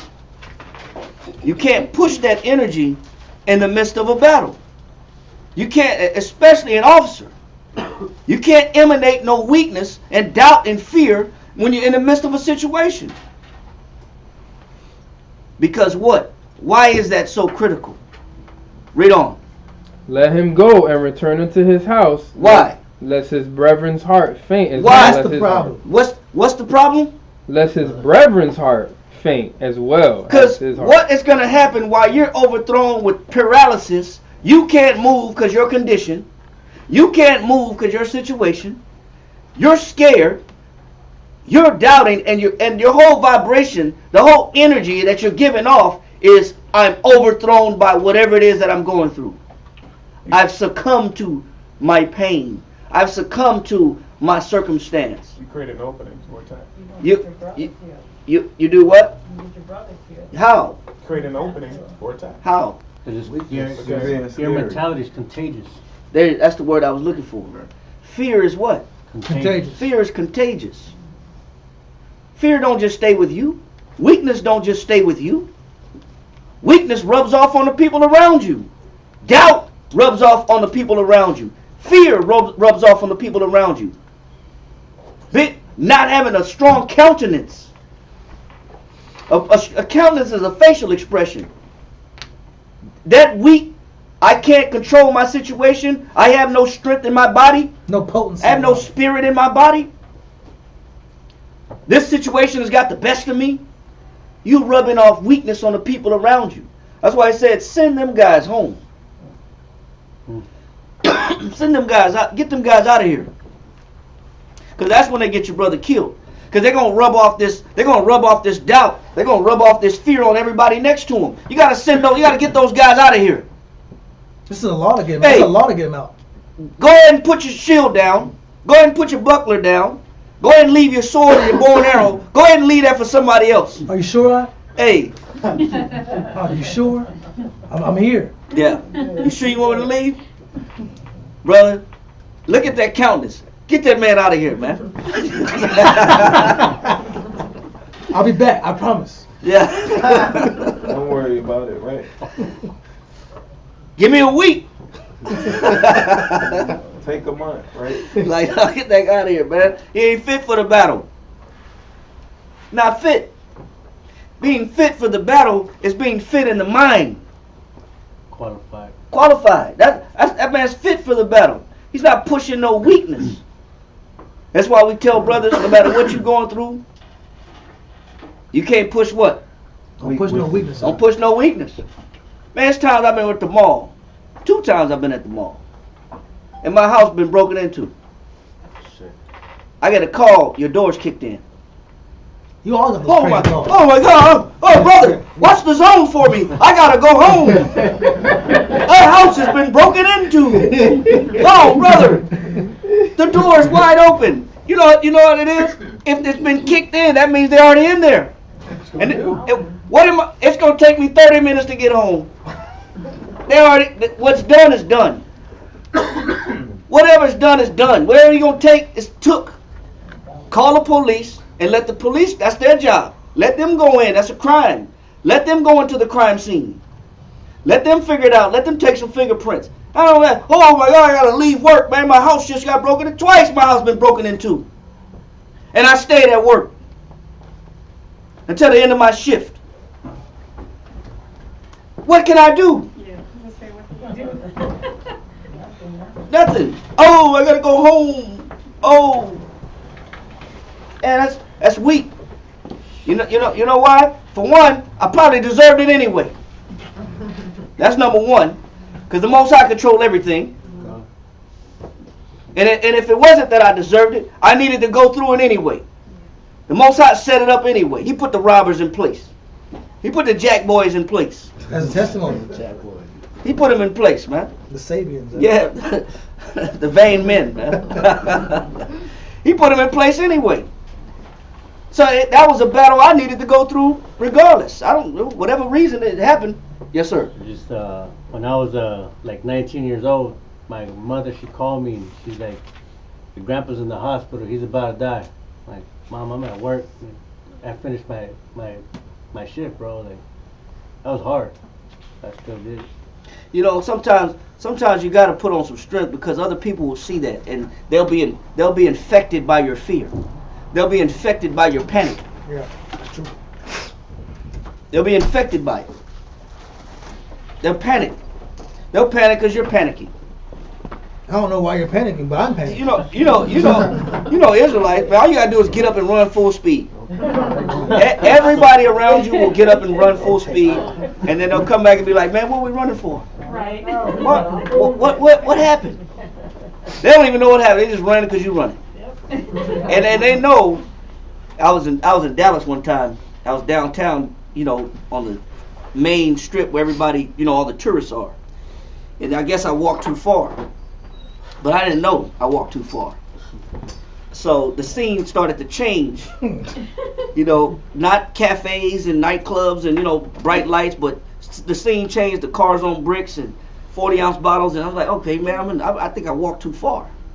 Then I seen a cat running at full speed across the street. His head was up, and he was boom.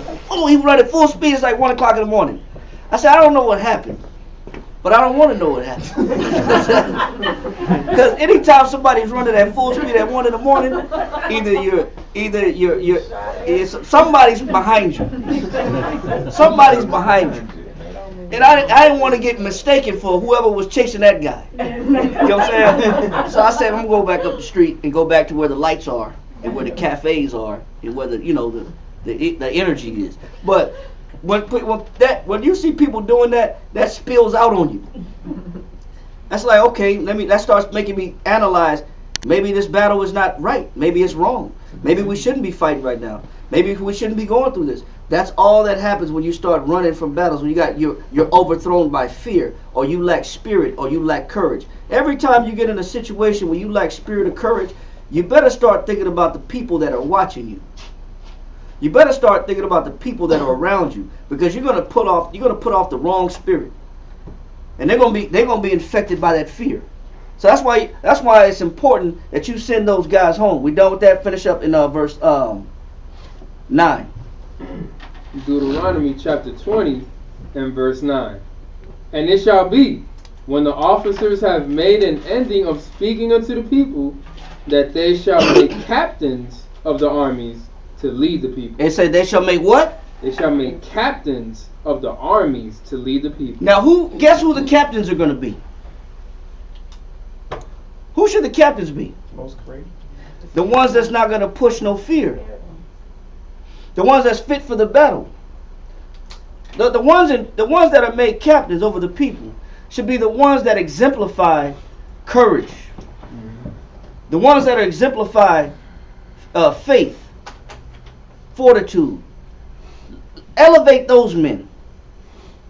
Because otherwise, if I'm in a capacity of a leader, and I'm showing that I can't handle my situation, my circumstance is too great for me, then I'm stealing away the faith of the people around me. I'm robbing the people around me of their faith. I'm stealing your faith. That's wrong. How do I steal your faith from you? I push weakness. Now I just took whatever faith, whatever courage you had, I just took it from you. The courage you was fighting to have. Yeah, that you was trying to have. I just took it right from you. I just stole your faith from you.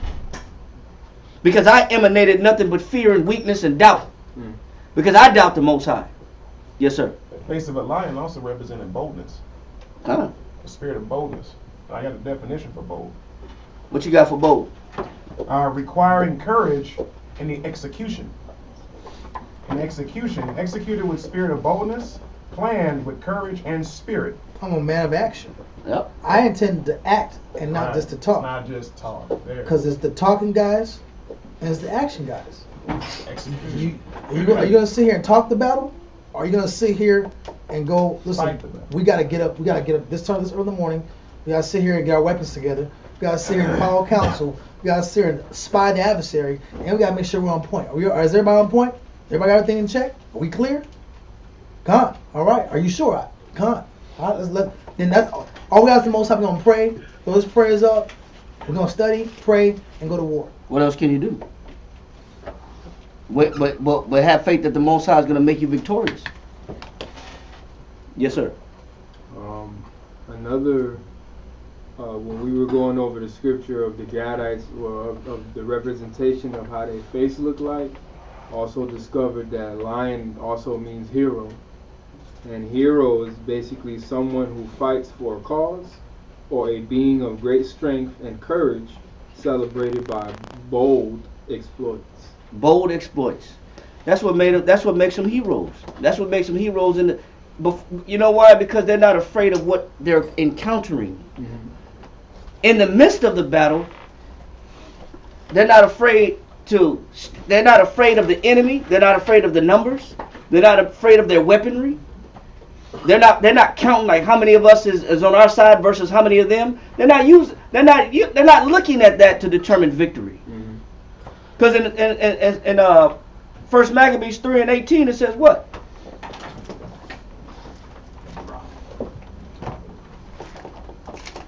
First Maccabees chapter 3 verse 18.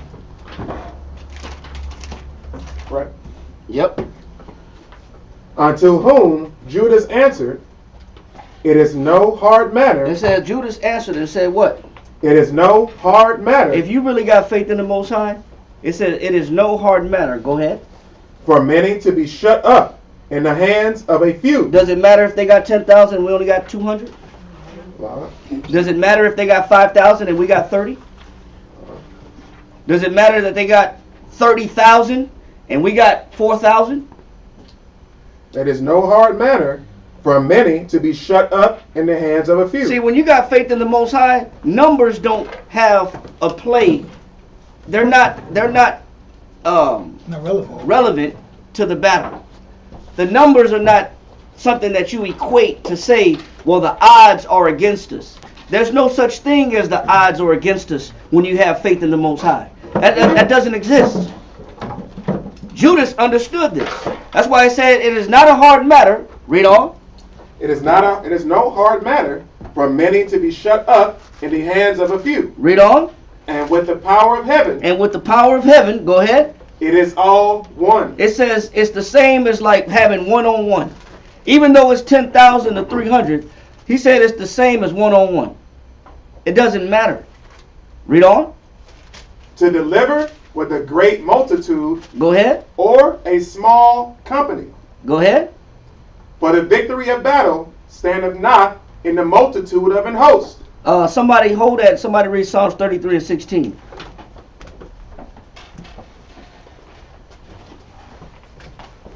Psalms 33 and 16. Yep. Psalms chapter 33 and verse 16 reads, there is no king saved by the multitude of an host. You can have all the numbers on your side that you want. Doesn't guarantee victory. Numbers don't guarantee victory. Go ahead. A mighty man is not delivered by much strength. Neither is your money quantified victory either. True. Read on. And horse is as a vain thing for safety. And your cars are vain. Your modes of transportation is vain. All the things that people would normally count in a war, all the things that people would normally count when in a battle, it doesn't necessarily determine victory. Read on. Neither shall he deliver any by his great strength. Go ahead. Neither is it your own personal power. Read on. Behold, the eye of the Lord is upon them that fear him. Who does the Most High look at to determine success and victory in a battle? People that fear him. People that fear the Most High. That's what the Most High looks at. Do you trust in your own strength? Do you trust in your own ability? Do you trust in numbers? Is that how you quantify victory? Or does all that matter? Or do you fear the Most High? Do you have respect enough to know that if I believe in the Most High, I can overcome any circumstance? Read on. Upon them that hope in his mercy. And it says the fear of the Lord and upon them that do what? Hope. That hope in his mercy. Read on. To deliver their soul from death. To deliver their soul from what? Death. So who delivers your soul from death? The Most High. Nothing else is quantifiable. Nothing else matters. Numbers don't matter. Weapons don't matter. All these things don't matter. So finish that up in 1 Maccabees chapter 3 and verse 18 one more time. Verse 18? Mm-hmm. Yes, sir. Mm-hmm. First Maccabees chapter 3 verse 18. Read that. Unto whom Judas answered, it is no hard matter for many to be shut up in the hands of a few. Go ahead. And with the power of heaven. And with the power of heaven, read on. It is all one. It's, as long as you got the Most High on your side, that's all you should care about. Regardless if you're stricken with financial debt, physical debt, injury, sickness, disease, infirmity, tribulation, struggle, no matter what you're going through. what you should possess in your mind is that the Most High is always with me. That's the consciousness that you should always have.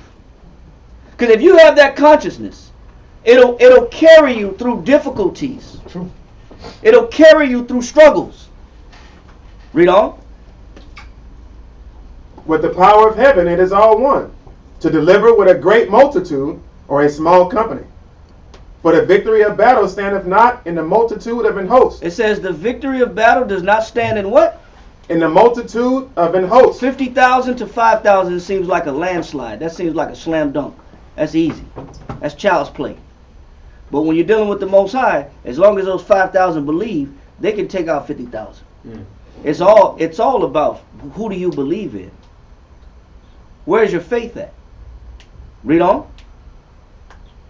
For the victory of battle standeth not in the multitude of an host, but strength cometh from heaven. Where your strength come from? From heaven. So this is what makes you bold like a lion. This is what makes you bold in your exploits and exhibiting fortitude and courage. It's the fact that I know that it's not in my power. I'm not dependent upon my power. I'm just happy that the Most High is on our side. And as long as the Most High is on our side, that's all that matters. Now, y'all got something for you too. Real fast. The second Maccabees 15 verse 7. Second Maccabees what? Second Maccabees chapter 15 and verse 7. Second Maccabees chapter 15 and verse 7. But Maccabeus had ever sure confidence that the Most High would help him. 7. I'm sorry, 6. My fault. 6. Come. Second Maccabees 15 verse 6.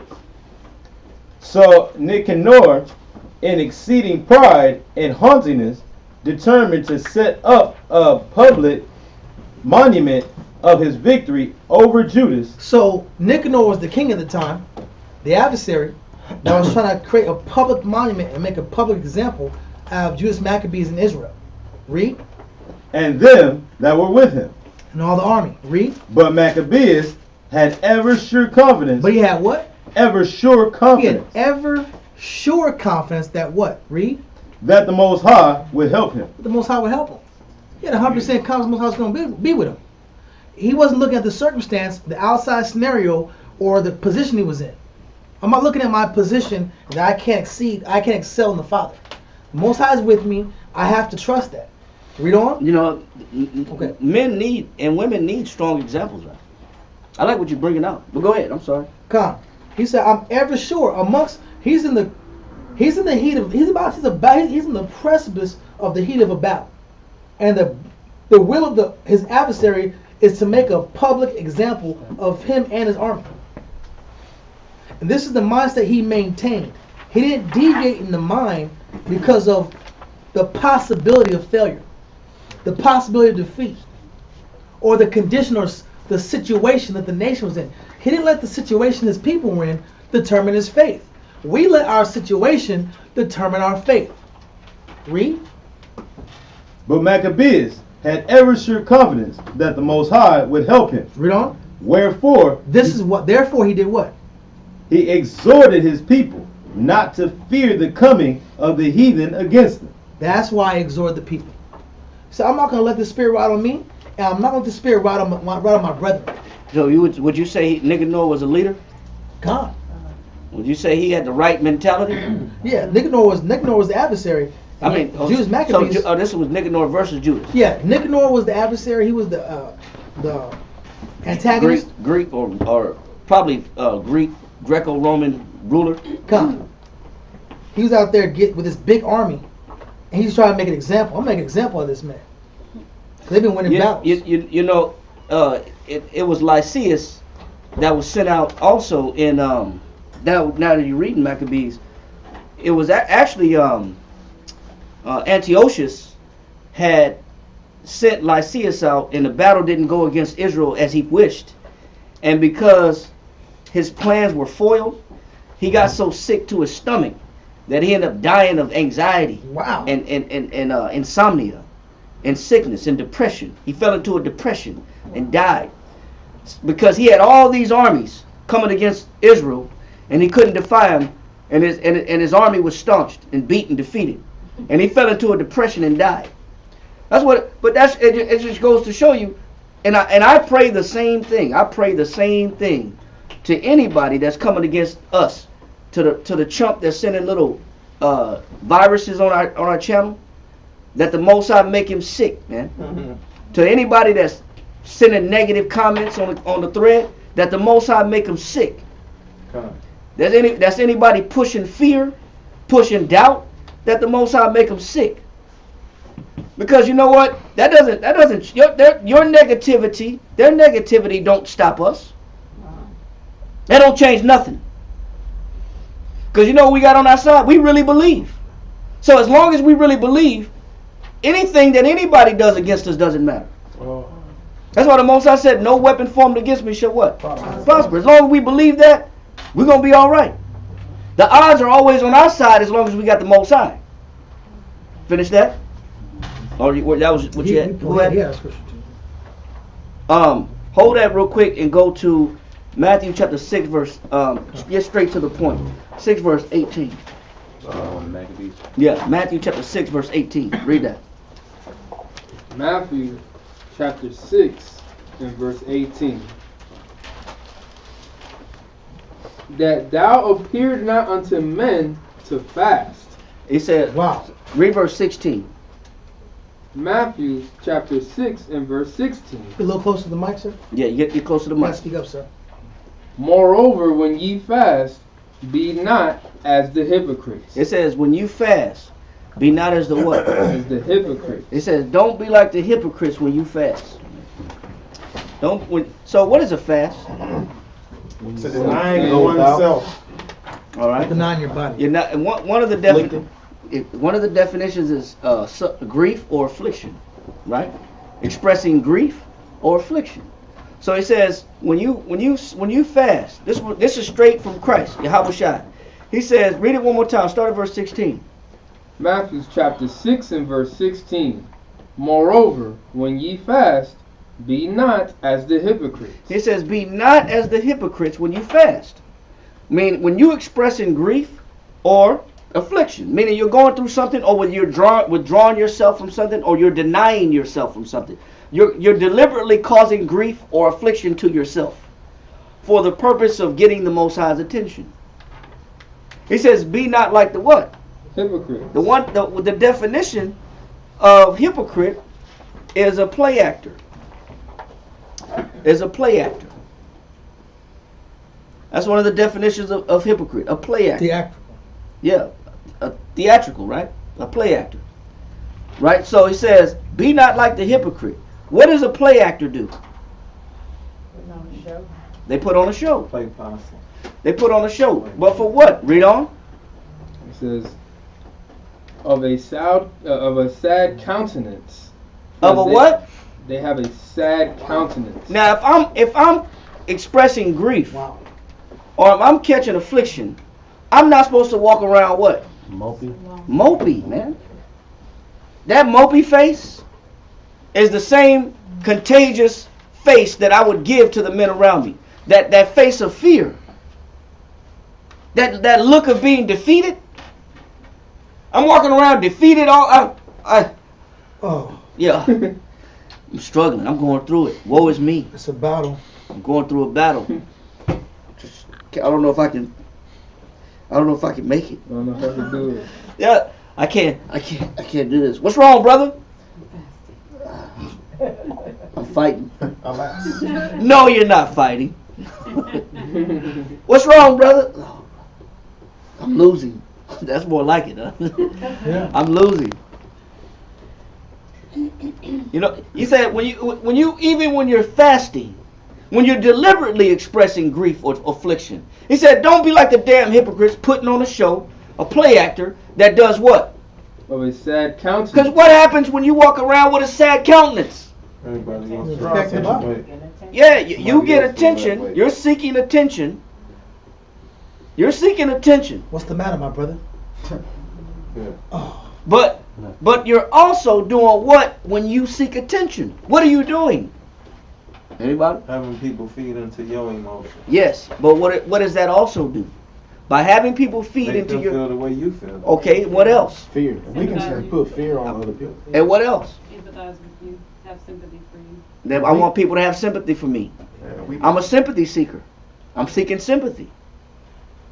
I want people to, I'm looking for sympathy. It may draw them from the battle that they're going through. And who put them in that battle? You. No. Most High. Most High. Oh, you talking about? Yes. Now go to Matthew chapter 5 real quick and read verse 14. We're going to come right back to this. Matthew chapter 5 Sympathy seeker. and verse Yeah. 14. I'm a sympathy seeker. Matthew chapter 5 verse 14. Matthew chapter 5 and verse 14. Ye are the light of the world. You're supposed to be the what? The light of the world. You're supposed to be the light of the world. Not the sad countenance of the world. When people see you, because you believe in the Most High, they're supposed to be inspired. You're supposed to be the light of the world. Read on. A city that is set on a hill. You're the example. You're the standard of courage. You're the standard of faith. Right? Come. You're the city that's set on a hill. Read on. Cannot be hid. And people supposed to see you. Read on. Verse 15. Neither do men light a candle and put it under a bushel. Read on. Put on a candlestick. They put it on a what? Candlestick. Candlestick. They put it on a candlestick for what purpose? Read. And it giveth light unto all that are in the house. Your light's supposed to be shining and emanating to everybody around you. What does that light represent? Your influence. Your influence. What else? Understand. Your understanding. What else? Strength. Your strength. What else? Your faith. Your faith. What else? Encouragement. Your encouragement. What else? Example. Your example. What else? You serving the right God. Your love. Go to serving the right go to God. 2 Samuel chapter 23. Samuel.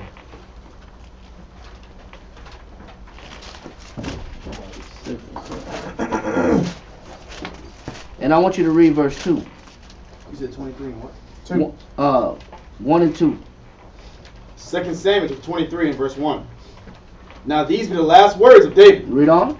David, the son of Jesse, said, and the man who was raised up on high, the anointed of the Most High, of Jacob, Read the on. power of Jacob, and the sweet psalmist of Israel, Go ahead. said, What did he say? Read the on. Spirit of the Lord spake by me. He said the Spirit of the Lord did what? Spake by me. So what did Christ put you as the light that's set on a hill? Spirit. You're supposed to represent the Spirit. You're supposed to represent whose spirit? Spirit of the Lord. You're supposed to represent the Spirit of the Lord. That's what you're supposed to do with this truth. How are you walking around with a sad countenance representing the Spirit of the Lord? How are you walking around defeated representing the Spirit of the Lord? How are you looking confused and full of fear and doubt? And you're supposed to be representing the Spirit of the Lord. He said the Spirit of the Lord did what? Spake by me. Go ahead. And his word was in my tongue. Read on. The power of Israel said, the rock of Israel spake to me. He that ruleth over me. He said, David said, the Most High told me this. He said, he that does what? He that ruleth over men. He said, if you're going to be a leader of men, what did the Most High say? If you're going to be a leader of men, read on. You must be just. You must be what? Just. You must be just. That's one criteria. You must be just. You must be right. You must be fair. You must be equitable. What else? Ruling in the fear of the Most High. And you also should be ruling in what? The fear of the Most High. And we also read what happens when you rule, you lead people with the fear of the Most High. Numbers don't exist. You're never against the odds. The odds are never stacked against you. This is what the Most High told David that leaders should look like. Read on. Verse 4. And he shall be as the light. And the leader shall be like the what? As the light. Now read that one more time in Matthew chapter 5 and verse 14. Matthew chapter 5. You got to get there. I'm right here. Speak up. Matthew chapter 5 and verse 16. Let your light so shine before men. It says, and that if that man is just, if that man is is ruling in the fear of the Lord, he said that man's light shall shine. Your light is supposed to shine. You're supposed to be emanating the Spirit of the Most High. That's the whole purpose of Christ putting you on like a city set on a hill. You're not supposed to be pushing no fear. If you're going to be ruling men, don't be walking around with no sad-ass countenance on your face. Don't be walking around with your shoulders slumped.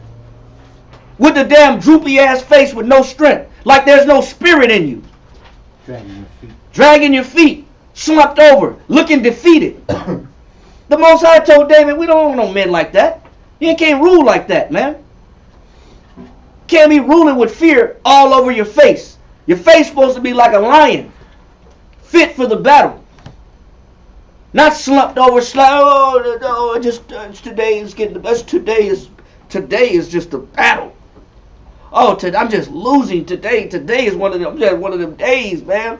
Woo, it's one of them days. Y'all don't understand. That makes fear pop up by people's minds, huh? Man, you're setting off the wrong example. God. That's why I said the Spirit of the Lord. He says does what in 2 Samuel?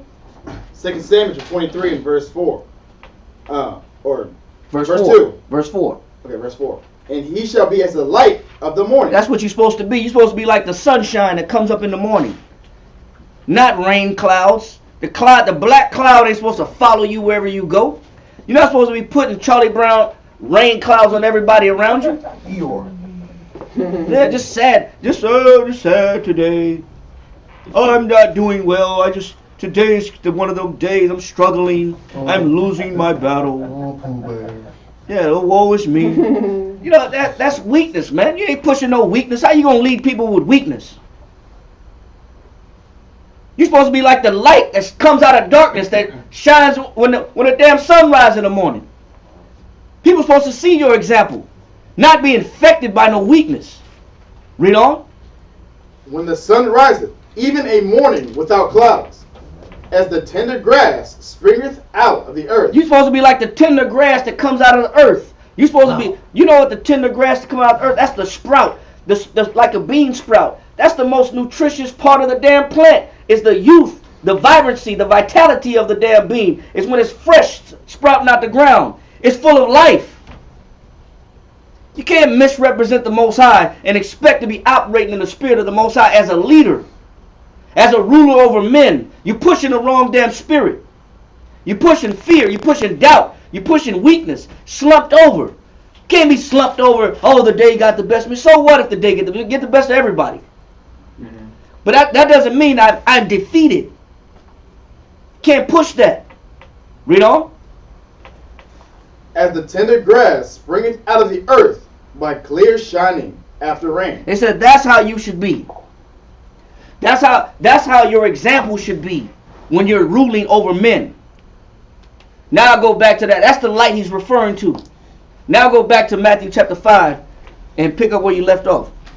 Matthew chapter 5 and verse 16. Let your light so shine before men. No, we can't let that weakness emanate before men. Men don't need that example. Read on.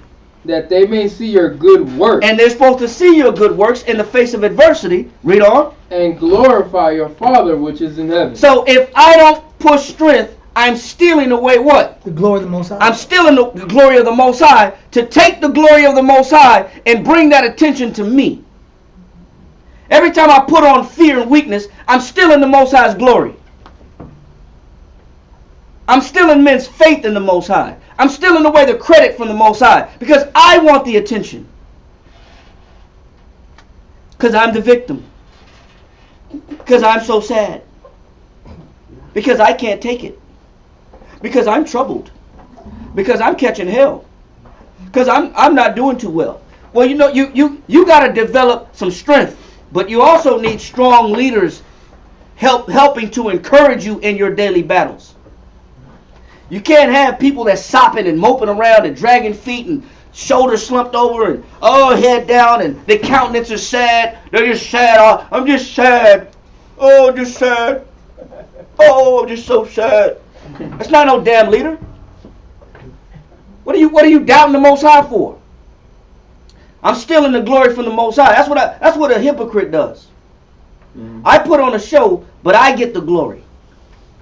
I want the glory. I don't want to give them. I don't want to be strong to give the Most High the glory.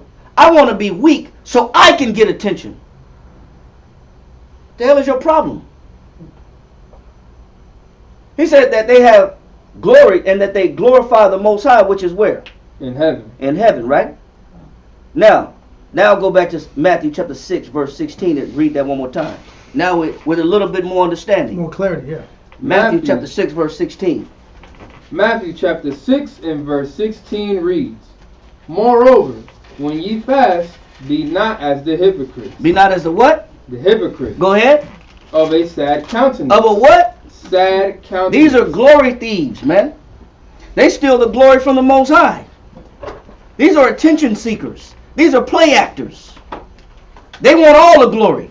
You can't let the Most High get no glory. You got to get all the attention. Everything has to be wrapped around your countenance. Everything has to be wrapped around your condition. And you can't let the Most High shine and let other people have hope in the Lord. But you got to walk around defeated. I'm sad I work for the Most High. Well, please, man. You don't want no right establishment wants anybody representing them that way. See, if I pull up to a gas station and the person behind the counter, I'm like, I don't want that gas. Something wrong with this gas, man. If I go to a damn restaurant and the cashier, man, I'm not eating that food, man. Something's wrong with this place. Something's wrong with this establishment. Why the hell are y'all got this person at serving food? You want anything else? No, I don't want nothing. You can keep all that. Why you got somebody misrepresenting? Shit, you go to a daycare center, you shopping around for a daycare center for your kids, and everybody in there is sad. Oh, hell no. All the kids are sad. All the kids are like that. They damn workers are like that. Man, get the hell out. Get my kids out of here, man. My kids ain't going over here. My kids are not going to this daycare. I don't care where you at, man. You at a nursing home, you looking for a nursing home for your people? So, hey, the nursing home better smell good, it better look good. It better look good, everybody in there gotta be smiling. Yeah, oh my goodness, man. Willing to pray, right? Now, listen, man, anyway, so the point is this. You're not supposed to be putting on no weakness. Now, he said that they, read that verse again so we understand it. He said verse 16, 6 and 16. Matthew chapter 6 and verse 16. Moreover, when ye fast, be not as the hypocrites. Go ahead. Of a sad countenance. What the hell are they doing? They're taking glory from the Most High. They want the attention. It's nothing wrong to catch some hell. It's nothing wrong to go through tribulation. It's nothing wrong with going through battles. There's nothing wrong with that. But why does everything has to circulate around you and what you're going through? Why does everybody got to take the focus and give the Most High the glory that there's hope? Because I can look at this man and I can use this man as an example of hope. Maybe there is hope in the Most High because we're all not defeated. This man is holding him. This man is an example. He's that light like the sun in the morning. So because he's that light, I can pull from him. I can draw from him. I can benefit from his example. I can benefit and lean on his faith. Read on. For they disfigured their faces. Because they do what? They disfigure their faces. Why the hell would somebody disfigure their face? They want the attention. That's why somebody would make a situation seem insurmountable. That's why somebody would make a situation seem unconquerable. Because they pushing so much weakness that they want the damn attention. Won't you let the Most High have some glory? Put on some strength. Let people believe in the Most High through your example, through your faith. Read on. That they may appear unto men to fast. Oh man, that they may do what? That they may appear unto men to fast. So who do they want attention from? Men, man. You can't put leaders in charge of people that want attention from men.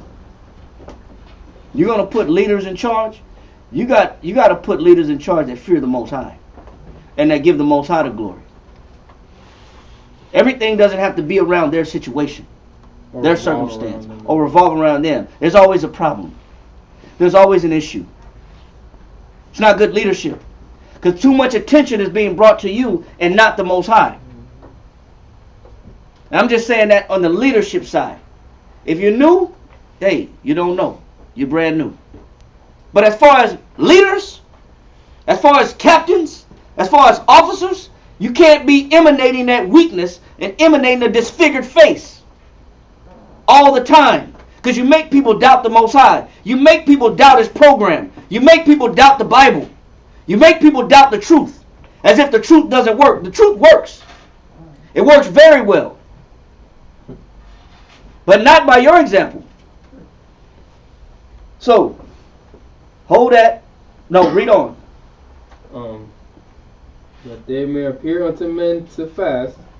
Verily I say unto you, they have their reward. He says, verily, he says, truly I say unto you, that they got their what? Reward. They got their reward, because they wanted attention from men, so that they got attention from men, but the Most High is not doing anything else. That's about as far as the Most High is paying attention to that. Hold on. That's about as far as the Most High is going with that. They got their reward. You got people that, oh, what's wrong, brother? Oh, you look sad today. Oh, I can't. Are you okay? What's wrong? What's happening? Who did that to you? Who said what? Don't let me find out. So, come on, man. So he's saying that these individuals get their reward as soon as somebody pays attention to them. That's why I said when you fast, read on. But thou, when thou fastest, it said when you fast, when you express grief or affliction, read on. Anoint thine head. You're supposed to bless your head. Anoint your head. Read on. And wash thy face. And you wash your face up. Read on. That thou appear not. That you do what? Appear not. I'm not projecting. Right. I'm not projecting weakness. Exactly. I'm not projecting. I'm not gonna use the word wrong. The Catholics love to put this picture of the emaciated Christ. Is when you look at the Pope and he has a picture of Yahushua on the cross, and it's all bronze and it's dark and it's emaciated and he looks extremely weak. And they hold it up for the people to look at.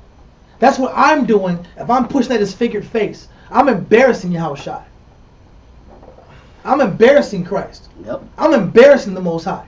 That's why the Pope pulls that cross up with like it's the weakest. You look up, you get a chance on your own time. Look up emaciated Christ. You can see that it's the weakest, most disfigured form of Yahushua a person could see. And they push that in front of the whole earth, the whole world, because they're trying to project weakness. Follow the Pope, don't follow Christ. You want people to follow you, not the scriptures. I want to follow how you feel. I want men to attach to how those men feel. Oh, I know the Bible says this, but I'm going to attach to how he feels. Look what he went through, huh? Yeah. You try to your brothers get encouraged about the truth. The truth's good, man. You need to join the truth, huh? Who know? Well, these guys talked to me. They told me it was bad. Yep. They hold on to them like they're prophets, huh? Yep. Like it's Jeremiah dropping wisdom, huh? Yep. Their sad sob story of failure is a man's reason not to get salvation. Because they had disfigured faces. Or they carried disfigured faces. Or they had a bad story. That projection of weakness kills progress. And we wonder why we're still in America. And wonder why we're still there. Still in Babylon, still in America, still in the wilderness, still in my situation. I'm still sad, I'm still angry, I'm still not growing. I don't know if this thing's true. I don't know, I need to go back to church. I need to go back to my mama's house. The truth, I tried the truth, I left the truth. Yeah, this is why I left the truth. Yeah. They're going to push a video, it's the only video that gets millions of views besides, you got to drop classes, you get 200 views out. Yeah, man, you say you left the truth, you get 1 million views. Right. People want to see weakness, huh? That's crazy. It was an experience. People want that, huh? Yep. People buy, they'll pay for weakness, huh? They will. They'll pay to confirm because you know what? People are more likely to be weak than strong anyway. So they gravitate to somebody that's more like themselves. And that's contagious, man. That weakness is contagious. That's why I said he said they have their reward. He said, but when ye fast, he said, anoint thy head with oil, wash thy face, and do what? And appear what? not unto men to fast. It says, and appear not unto men to what? To fast. Read on. But unto thy Father which is in secret. It says you're supposed to be fasting or expressing grief or affliction in what? In secret. Nobody's supposed to know what you're going through. Because you're supposed to be pushing strength. Because in the midst of a battle, people will be infected by your sadness. They'll be infected by your weakness. They'll be contaminated by your weak energy.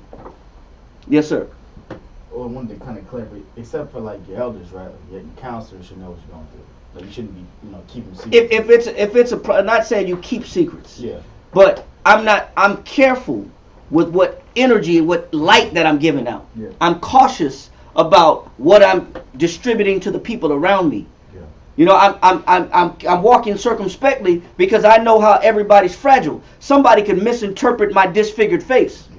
Stumbling block. And I could be a stumbling block to somebody else's growth. Because I'm walking around as if the truth has damaged me.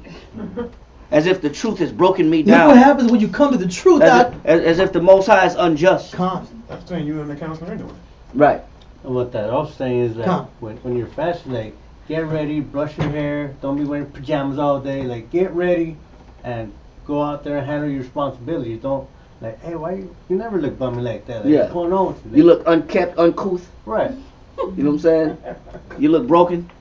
Go to Ecclesiastes.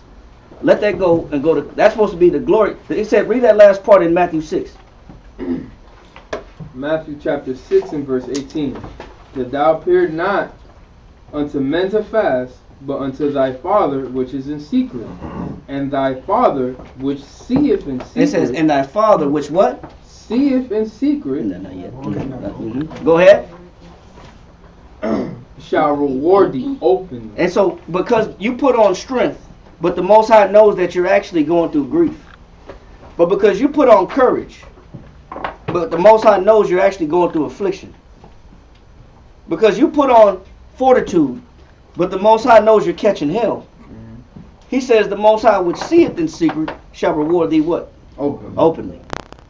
So this is a personal, my grief, my affliction is not to contaminate the people around me. Not saying you won't go through it, but how do you go through it? How do you express grief? That's the question. How do you express your grief? How do you express your affliction? Do you weaken everybody in the whole house? Or do you strengthen the people around you when you catch hell? Now go to Ecclesiastes chapter 1 verse 29. Go. Ecclesiastes chapter 1 and verse 29. And somebody, give me the definition of history. I'll tell you. Read this first.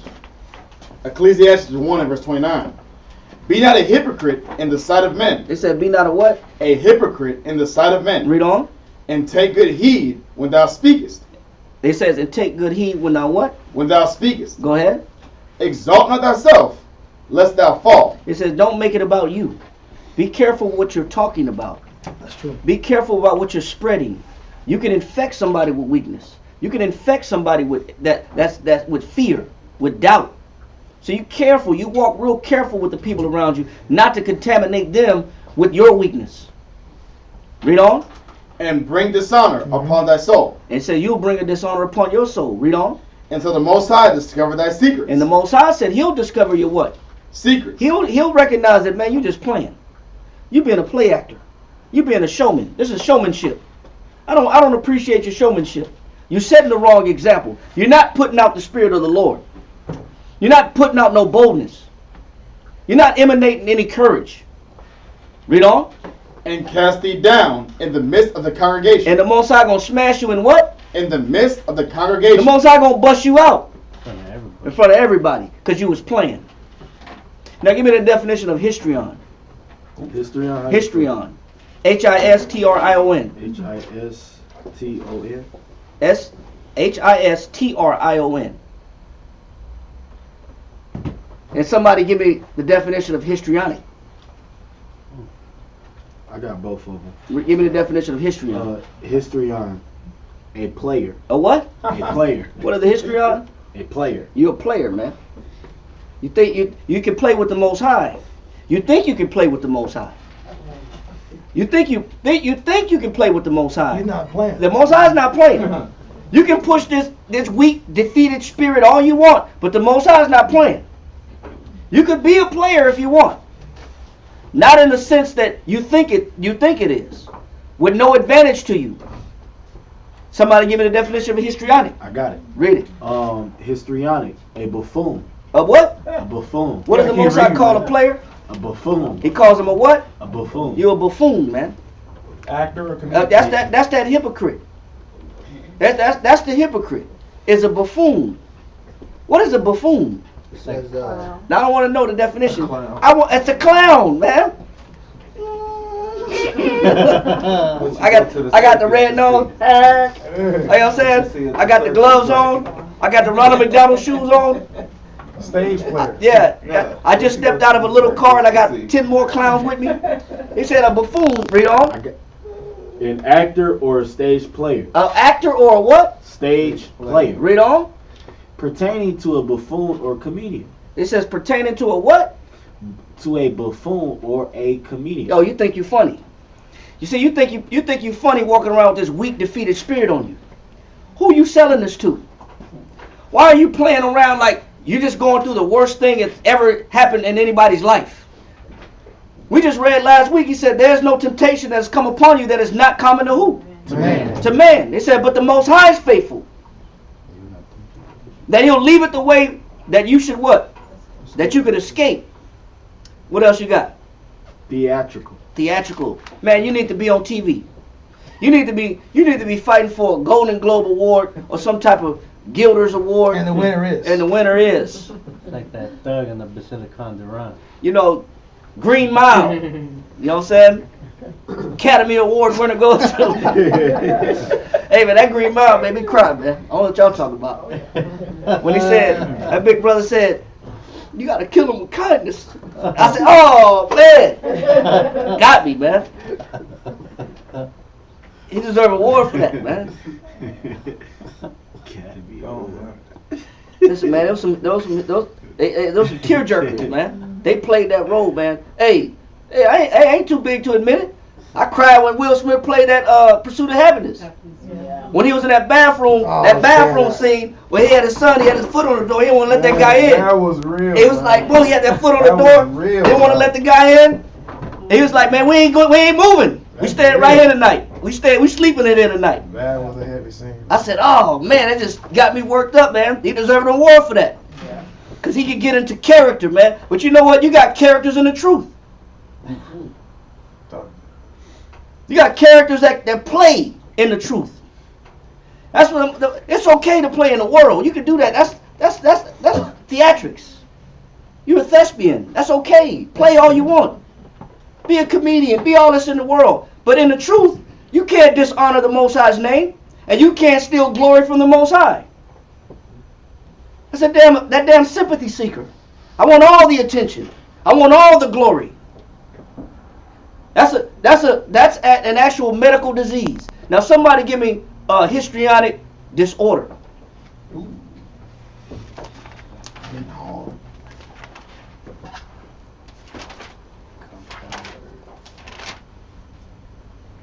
Histrionic personality disorder. Somebody pull that up. Right here. Read it if you got it. Whoever got it, read it. A mental health condition. It's a what? A mental health condition. You think you can play with the Most High? You sick in your head. A mental health condition. Yeah, it is a mental health condition. Read on.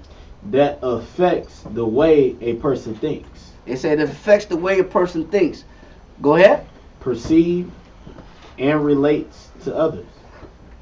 Genes play a role in the development of personality disorders. Abuse or instability during childhood also may increase risk. It says abuse or what? Abuse or instability. So through what you've been through, because you might have caught a lot of hell growing up, you might have been abused. Courses. Growing up. Curses, yeah. Through the curses, you may have been abused, or you have been unstable. You've been highly unstable. This is the majority of our people. The majority of our people have suffered some form of abuse, and they've been highly unstable.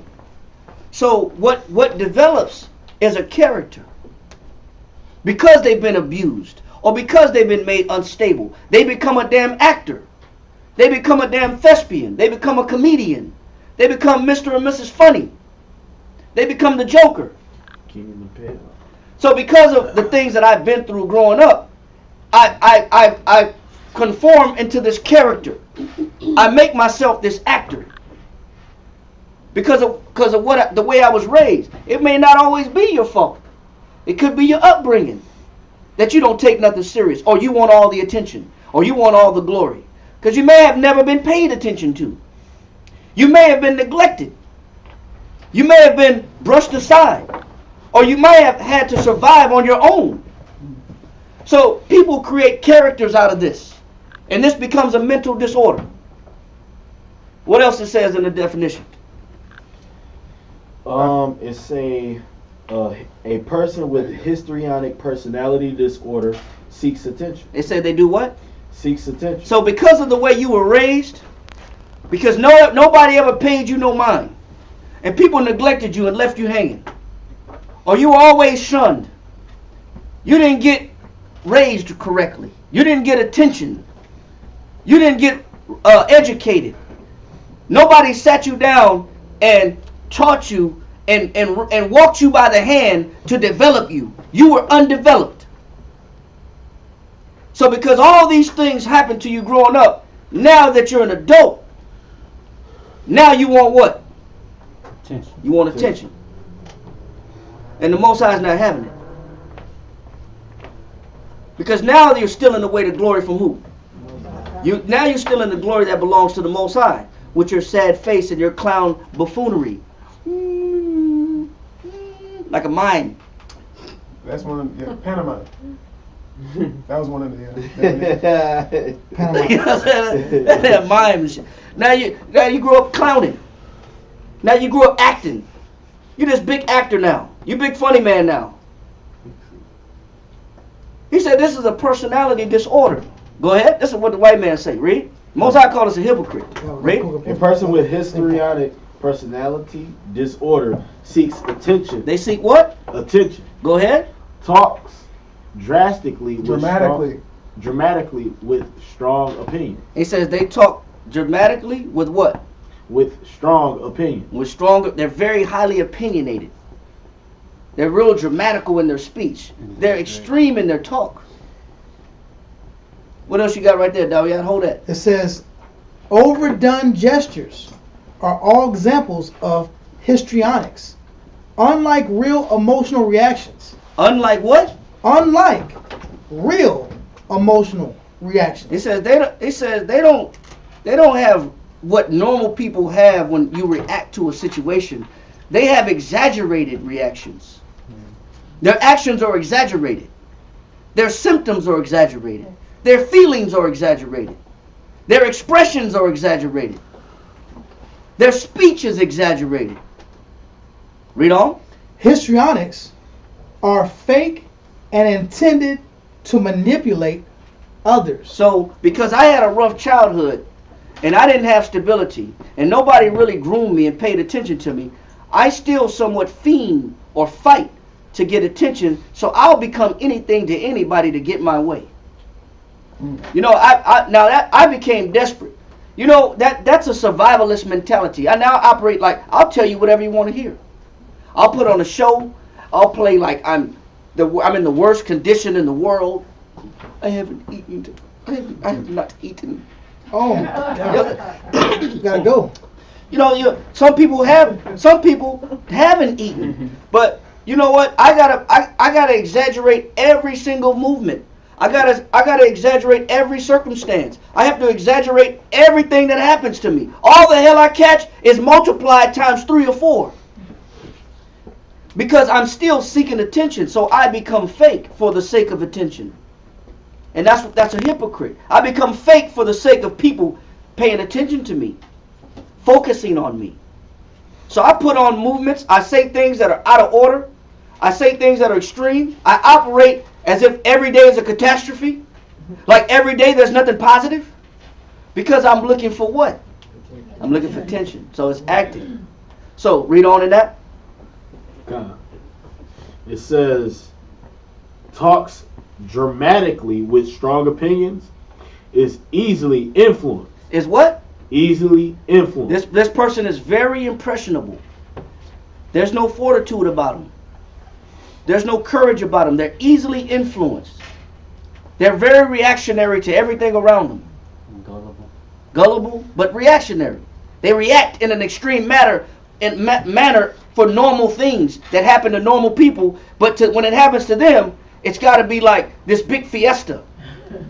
They got to put balloons and fireworks got to go off. Look at me. Look at what I'm going through. Pa, pa, pa, bang, bang, boom. As if my situation is above average. Right. Read on. Has rapidly changing emotion. Has rapidly what? Changing emotion. They're unstable because they want attention. They'll get it no matter what. Read on. And thinks relationships are closer than they are. They have an altered skew of relationships. Read on. That's it. Read this, though, yeah, right here. Meaning that altered skew of relationships. Oh, I got my fault. Let me this point. The altered skew of relationships is I don't put the work into build by demand. I demand you give me this much, an unnecessary, unfair amount of return. But I'm not putting in the same amount of effort. Right. That's also that altered skew of relationships. Sir. Got you. A pervasive pattern of excessive emotion. It's a pervasive pattern of what? Excessive emotion. It's excessive, man. The emotion is excessive. If you fighting a battle, if you're going through catching hell, you catching affliction. He said, when you appear to fast, he said, Christ said, wash your face, man. And appear not to men as to fast. But when we catch hell, for people that have this clown-like mentality, when they catch hell, everything is extreme. It's amplified and multiplied times 5. Read on. And attention seeking. They're doing what? Attention seeking. They're doing it for what? Attention. They're doing it for attention. Read on. Beginning by early adulthood. It starts in early adulthood. Go ahead. And present in a variety of contexts. And this is how you know when it's present. This is when you know that actor is coming out. This is when you know that award-winning Academy thespian is coming out. When what?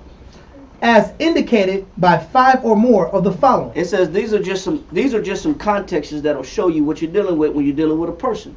Read on. That has this issue. Read. It is uncomfortable in situations which he or she is not the center of attention. Read that part again. Is uncomfortable in situations in which he or she is not the center of attention. You know somebody that has the histrionic personality disorder because in a room full of people, they gotta get what? Attention. They gotta get the center. They gotta become the center of attention. Right. Not that they get attention. They want everybody to focus on them. They feel uncomfortable. They don't get it. That's what he said. He says it is uncomfortable in situations in which he or she is not the center of attention because I feel left out. I feel like, but it started from childhood. So I don't want to be left out, so I got to say something. Or I got to act. I got to make you laugh. I got to get your attention somehow because I was neglected or wasn't given to me growing up. So I got to be the center of attention. So I carry these attributes. Read on. Interaction with others is often characterized by inappropriate. The way I act with people is what? Inappropriate. How is it inappropriate? Inappropriate, sexually seductive, or provocative behavior. I carry myself with a sexually promiscuous or seductive or provocative behavior. Why am I using lust as an attribute of my personality? Why am I looking seductive? Because it still comes back to attention. It's still something that I want. It's still about me getting glory. It's still about me getting attention. This is a personality disorder. It's characterized by inappropriate, sexually seductive or provocative behavior. Anybody that operates in this capacity has a problem. They want attention. And the Most High is supposed to be getting the attention. The Most High is supposed to get the glory. But everything has to be skewed or steered in my direction. Whether in conversation, whether I'm in a room, whether everybody's seem like they're enjoying themselves with me, or I feel out of place, I don't feel comfortable, or if you're not paying me enough attention, I'll use lust as a way or a means to get attention. That's still me. It's still me drawing the attention. Read on. Displays rapidly shifting and shallow expression of emotion. There's no firmness of mind. There's no temperance in this person. Rapidly what? Shifting. Rapidly shifting. They hot, they cold, they mad, they sad, they angry. There's no stability. They're just a roller coaster, a tornado of emotion. Read on. Consistently uses physical appearance. They consistently use what? Physical appearance. They're all about the what? Physical appearance. They consistently use the physical what? Appearance. Go ahead. To draw attention to self. So if they don't get it in speech, if they don't get it by the way they behave, they're going to get it somehow. Right. Read on. Has a style of speech. They have a what? Has a style of speech. They have a style of speech to gain attention. Go ahead. That is excessively impressionistic. Impressionistic. It's weak. They react to everything. Even things that normal people wouldn't even react to, they react to it. Because it's a way that they developed to find out, how do I get attention? Read. And lacking in detail. And they lack in what? In detail. You ask them what's wrong, they really can't explain it, but they react to it. But they can't explain it.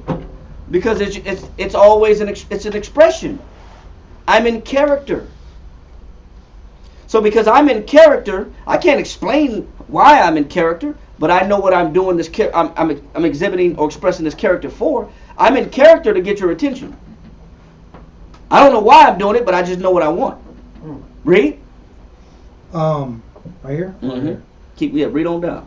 It says shows self-dramatization. Oh. They show what? Self-dramatization. Everything is dramatic. I just can't be calm.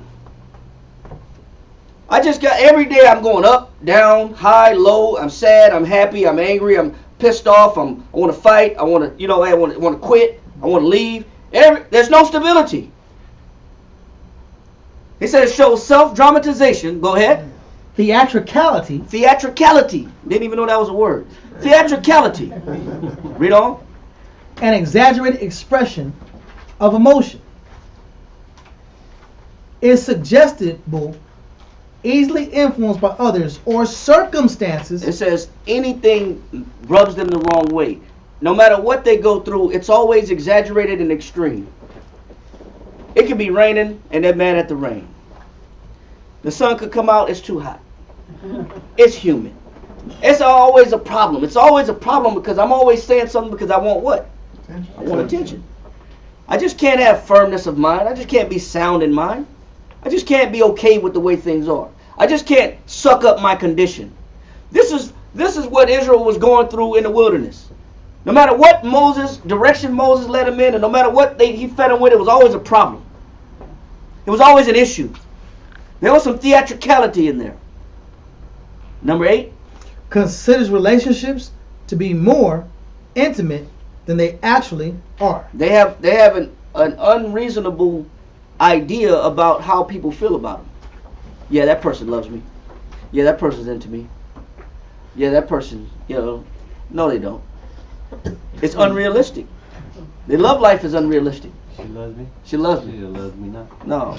This is that histrionic disorder that we're talking about. That's the style of a hypocrite. I need attention. Out in my speech, my dress. Yes, sir. Got 2 more to add to that, Doc. Go ahead. Be excessively sensitive to criticism or disapproval. I'm sensitive to what? Excessively sensitive to criticism or disapproval. Man, that they don't believe it. It's almost like you can't correct them. Yeah. Mm-hmm. It's almost like you can't correct it because they don't buy it. They don't believe it. They can't handle it. They can't handle a check. They can't handle somebody telling them they're wrong. They're emotionally unstable. And have a low tolerance for frustration and be easily bored by routine. And they're easily bored by what? By routine. You know why? Because the routine, they get no what? Excitement. They get no excitement. They get no attention. No thrill. No thrill. Nothing comes to them by doing the same thing every day. There's no thrill in doing the same thing every day because I don't get no what? Right. It can't be a normal relationship. Satisfaction. It can't be a normal friendship. Because it's got to be me. It's me centrally. It's about me being the focus.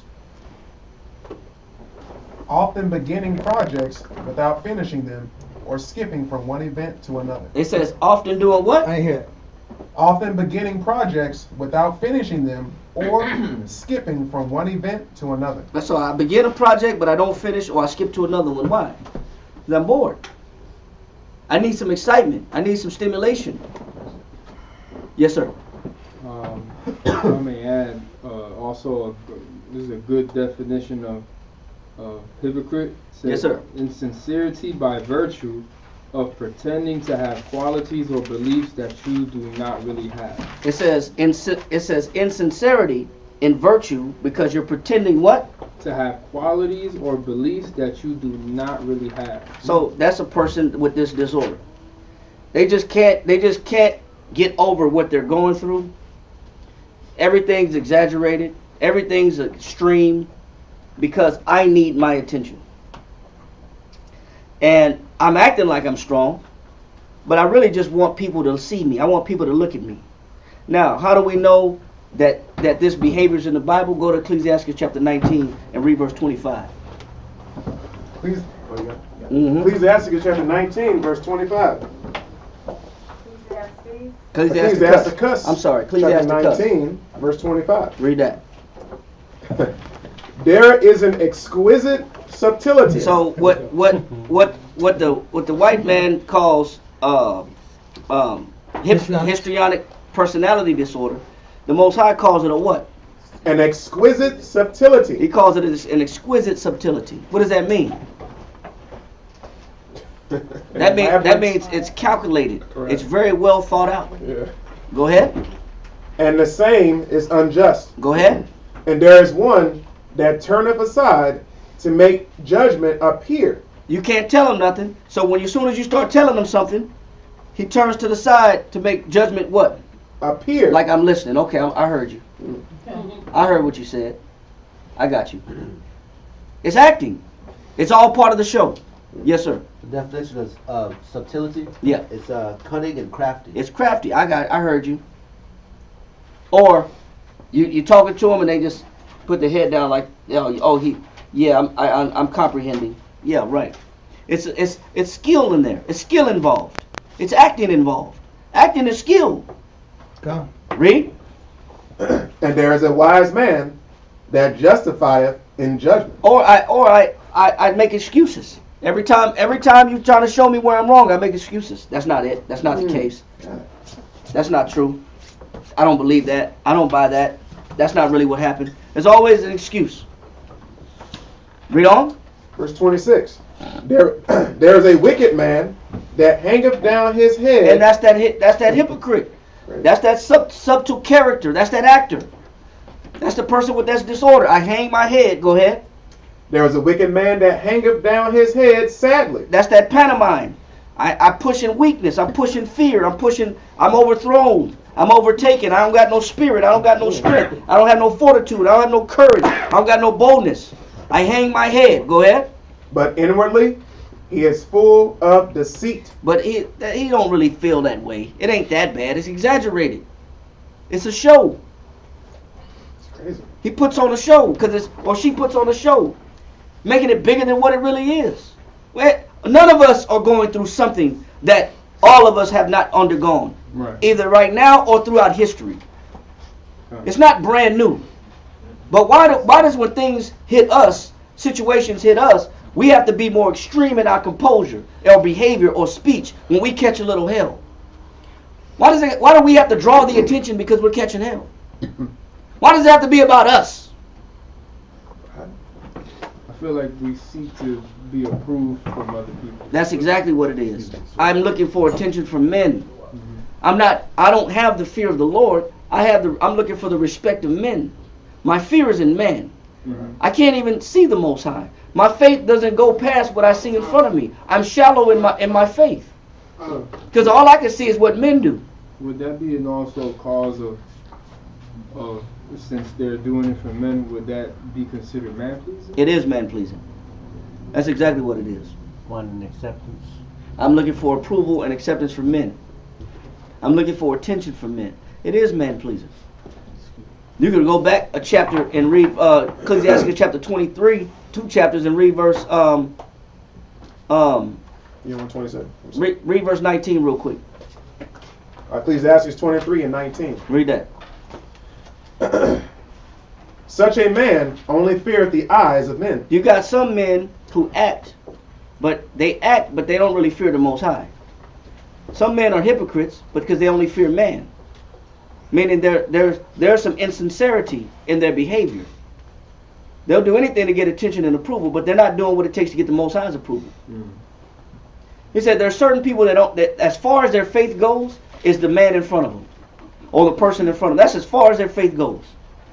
Then you got some people that fear the Most High. There's a difference. Read. And knoweth not that the eyes of the Most High are 10,000 times brighter than the sun. Go ahead. Beholding all the ways of men. So people that fear the Most High knows that I can't put on no show. Because the Most High will chastise me for it. I can't put on no fake, exaggerated actor or character. I can't be in character. Because the Most High going to sting me for it. Because the Most High sees through my facade. He sees through my buffoon suit. My clown uniform. Read on. And considering the most secret parts. So the Most High knows the inwards of a person. The best thing we can do is put on strength so other people can have strength. The best thing we do is put on fortitude and courage. And not just be easily impressioned by my situation. Easily influenced by everything around me. I make the people around me unstable. I make the people around me unsure, uncertain. I make them fearful. Back to where we was at in Ecclesiastes 25. 19? Yep. Ecclesiastes 19 and 27. You want 25? Yeah, 25. 25. There is an exquisite subtlety, and the same is unjust. And there is one that turneth aside to make judgment appear. Read on. And there is a wise man that justifieth in judgment. There is a wicked man. He says there's a wise man that what? Justified in judgment. Now David says, we're going to hold this real quick. And David said something real important right here. Go back real quick to 2 Samuel 23 and read verse 3 one more time. 2 Samuel 23 and verse 3. Yep. It says, the power of Israel said, the rock of Israel spake to me. Go ahead. He that ruleth over men. He said, he that ruleth over men. He said, the Most High told me that he that ruleth over men. Go ahead. Must be just. They must be just. They can't be insincere. They can't be actors. They can't be fakers. They can't be clowns, buffoons, comedians. They can't be this theatricality. What does that mean anyway? Let somebody get that definition. Theatricality. I don't even know what the hell that means. But he said they gotta be just. They gotta be sincere. Read on. Ruling in the fear of the Most High. And they gotta rule in what? In the fear of the Most High. Not in the fear of man, because if you rule in the fear of man, you're a hypocrite. You gotta fear the Most High more than you fear man. You gotta look for the Most High's approval more than you look for man's approval. You gotta seek the Most High's attention more than your own. Theatricality. The quality of being exaggerated and excessively dramatic. Man, he says the quality of being what? The quality of being exaggerated and excessively dramatic. Yeah, you over dramatic. Extreme in behavior. Read on. Verse 4. And he shall be as the light of the morning when the sun riseth, even a morning without clouds, as the tender grass springeth out of the earth by clear shining after rain. Read on. Verse 5. Although my house... He says, stop. Now he says, there's an exquisite subtlety in Apocrypha, same is unjust, and there is one that turneth aside to make judgment appear. He says, and there is a wise man that justifieth in judgment. Now, David is a wise man. Did he justify in judgment? Let's find out. Read verse 5. Verse 5, 2 Samuel 23. Although my house be not so with the Most High. He says, although my house is not the right example. He was talking about men that have the right example, that their example shall be as the light. He says their example shall be as the sun when it riseth in the morning. It shall be as the tender grass that springeth up. He says, yes, good leaders are that way. But David wasn't trying to justify his situation. He said, although my what? Although my house. Although his house. Go ahead. Be not so with the Most High. He says, my house was not the best example. He's being honest about his situation. Although he knows that the Most High wants good leadership that's just and fears the Most High, he says David understood that you can't necessarily look at my house as the example of what it means to follow the Most High. If you look at David's house, his oldest son raped his sister, which is his daughter. Absalom, his other son, killed his older brother, and overthrew his authority in his kingdom. And then his right-hand man, Joab, killed his son. Yeah. Wow. And then he lost his son before Solomon through adultery. Yeah. So he wasn't justifying in judgment. He knew his situation wasn't the best. But he admitted it. But he didn't over-dramatize it. He said, as for my house, what? Although my house be not so with the Most High. He said, although my house is not the best example in the Most High, read on. Yet he hath made with me an everlasting covenant. He says, I fear the Most High enough to get an agreement with the Most High. I fear the Most High enough, even though my house was out of order, even though my house was unstable, and not the best example. He said, I did enough to get to where the Most High made me a promise. Read on. Ordered in all things and sure. He said, the Most High made me a promise. He made an agreement with me, ordered in all things and what? And sure. Read on. For this is all my salvation. He says, and that's what I look forward to. My home life was out of order. He said, but I look forward to the promises that the Most High said I'll inherit. So for that reason, I'll stay in order. Even though my circumstance wasn't the best. Even though my home life was a wreck. He didn't justify that. He didn't try to hide that. Neither did he over-dramatize his situation. He just took it for what it is. But you know what? My house was out of order, but you know what? I did enough to where the Most High made me a promise. I feared the Most High enough to where he made me a promise that he was going to take care of me and bring a kingdom out of my loins. Read on. In all my desire, although he make it not to grow. Although he didn't make my house to be the pristine example of righteousness. Me and the Most High are still good.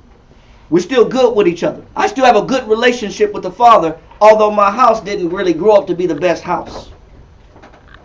And my situation at home wasn't the best. Now, let that go and go to Ecclesiastes in the Bible, chapter 10, verse 1. Ecclesiastes 10 and verse 1. Right. Dead flies cause the ointment of the apothecary to send forth a stinking savor. He said dead flies do what? Dead flies cause the ointment of the apothecary to send forth a stinking savor. He says dead flies. 10 and 1, right? Yeah, 10 and 1. Cause the ointment of the apothecary. What is that? It's like a medicine. It's a perfume. It's a perfume, yeah. It's an oil. It's a perfume. It's an incense. He says dead flies will contaminate the what? The perfume. Yeah, perfume. The smell. It'll contaminate the smell. He's using this as an analogy. He said dead flies will cause what should be a sweet smell to stink. He said dead flies, a perfume is supposed to smell good. The scripture says perfume rejoices the what? The heart. The heart. So a perfume is supposed to make you happy. It's supposed to make you feel good. It's supposed to make you, uplift your spirit. Uplift your spirit, come on. It's supposed to be uplifting. It's wonderful. It's wonderful. So he said, but dead flies will change what should be good to bad. It'll cause what should smell good to stink. What does he mean when he says that? Read on. So doth a little folly him that is in the reputation for wisdom and honor. So he says, you got to ask yourself this question. What about you that makes your honor and your reputation stink before the Lord? What does your folly, what is the thing that's fake about you, that's insincere about you, or that's foolish about you, that normally that would make that would stain your reputation? If you're trying to get a reputation of honor, faithfulness, then you got to ask yourself this question. What about me that can make my perfume stink? I got to ask myself that question. What is it about me or the foolishness that I do that can alter my reputation with the Father? Because you got everybody. Is it the fact that I want attention? Is it the fact that I'm being a buffoon? Or is it the fact that I have this personality disorder and I got to make it about me? What about you that can change what should be looked at as honorable? Can alter your impression that the Most High has to you? Come. Folly. Read that point. The second point of scripture again. Read it again. Come. It says, so doth a little folly him that is in the reputation for wisdom and honor. A little folly. Folly definition. One of the definitions of folly is idiocy. Right? One of the definitions of folly is idiocy. Idiocy. Extremely stupid behavior. So he's saying, read it again. So doth a little folly. A little episodes of extremely stupid behavior. Read. Him that is in reputation for wisdom and honor. Don't let your foolishness taint your reputation. It also says idiot. It says lunatic, lunacy.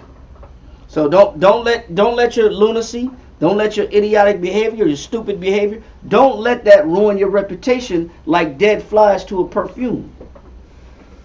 Don't let, yes sir. And it says little, that little just has to happen one time. So that one time that you have an episode, you're gonna be remembered by it, even though you have this great reputation. Like, man, remember that day he, or she had that episode, that little dumb behavior. It's gonna take a little while for that to go away. And so the stupid behavior could stain my honor. Huh? So what does it say in Ecclesiasticus chapter 18 verse 15? What does it say? Ecclesiasticus 18 and verse 15. It says, their ways are ever before him, and shall not be hid from his eyes. Go ahead. Oh, 18 and 15. Slack it. My son, blemish not thy good deeds. What does the Bible say? Blemish not thy good deeds. How can you blemish your good deeds? Folly. By your folly. By your idiotic behavior can ruin your reputation and relationship with the Most High. Because you can't handle what you're going through, so you got to put on a show. So you got to go in the closet and put your clown suit on. And you got to come out the closet. Ooh. Honk. Honk. Being afflicted. I'm going through hell. I'm going through hell. Brr. You know, all clowns got to whistle and shit. Brr. Look at me. Now you got to put your damn clown suit on. That little bit of foolery, that little buffoonery, that little idiotic behavior, the little character that you want to get into sometimes, that character can blemish your good deeds, man. Meaning you got to be careful with how you handle tribulation and stress. Because it'll make you want to put that damn clown suit on. And you get extreme, and I want attention. I wanted somebody to pay attention to me. Because I don't like the fact that I'm just having a normal life of doing regular things that regular people do. This is boring. This is not exciting. My life is boring. My life is no good. You're not looking at the peace that the Most High is bringing to your life. Because you're used to confusion and chaos. That's why I said, blemish not thy what? Blemish not thy good deeds. Neither use uncomfortable words when thou givest anything. And that, it said, because if you use uncomfortable words when you do something, he said you can stain your honor, you can stain your name, you can stain your reputation. You have to be conscious about your behavior. Even when you're catching hell. You got to be conscious about what you're going through. Even when your situation is not the best. Even when you're uncomfortable. You can't go in character and get all the attention. I want the attention because I'm not getting any attention. I got to be aware of my personality disorders. And I don't want nothing to stain my honor. Ecclesiastes chapter 13 verse 25 says what? Ecclesiastes 13 and verse 25. Ready? Yep. It says, the heart of a man changeth his countenance. It says the heart of a man does what? Changeth his countenance. So if you got the right mind, if you strengthen yourself with the right mind, not with what you're used to putting on since you were a child, because of what you've been through as a child, but if you put on the right mind frame, which is courage and fortitude and faith, and you exercise yourself as the light or the example of the people of what it means to be just and what it means to fear the Lord to the people around you. Read on. Whether it be for good or evil, and a merry heart. So no matter what I go through, I got to keep a what? Merry heart. I got to keep a merry heart. Why? Go ahead. Maketh a cheerful countenance. Read on. A cheerful countenance. And so even if I am sad, even if I did grow up in a really bad situation, even if I'm currently undergoing a really bad situation, what should be the expression that's on me? Read. A cheerful countenance is a token of a heart that is in prosperity. Read on. And the finding out of parables is a wearisome labor of the mind. It says a heart that is in prosperity, so I can still look at the Most High in a positive way. The Most High did not give me anything that I cannot bear. So I'm not going to let nothing change my countenance. I'm not going to let nothing change my heart, regardless of what I've been through or what I'm going through. I refuse to let my condition and my situation alter me or make the damn hypocrite come out. So I think that's enough. Actually, there's a little bit more, but I think that's enough. That's the point. We can go into more on the hypocrite. Matter of fact, just read this right here. Just finish it up with this right here. Read this right here. Finish that. Hypocrite. Definition. Unger's Bible Dictionary. Unger. Bible Dictionary. Hypocrisy? Hypocrite. Hypocrite. Hypocrite. The hypocrite is a double person. It's a what? The hypocrite is a double person. It's a double person. How? Natural. He said there are two people. They're natural, they're sensual, emotional. Go ahead. And artificial. And they're fake. Now, what makes them fake? Read. The first he keeps to himself. It says the first is he doesn't reveal his real intention. He doesn't reveal his real thoughts. Read on. The other he puts on. The other one is a show. The other one is a character. Read on. As he does his clothes. He puts on a character like he does his what? Clothes. Like he put on clothes. So it said so somebody that has two different, their intentions may be one way, but what they show you is something different.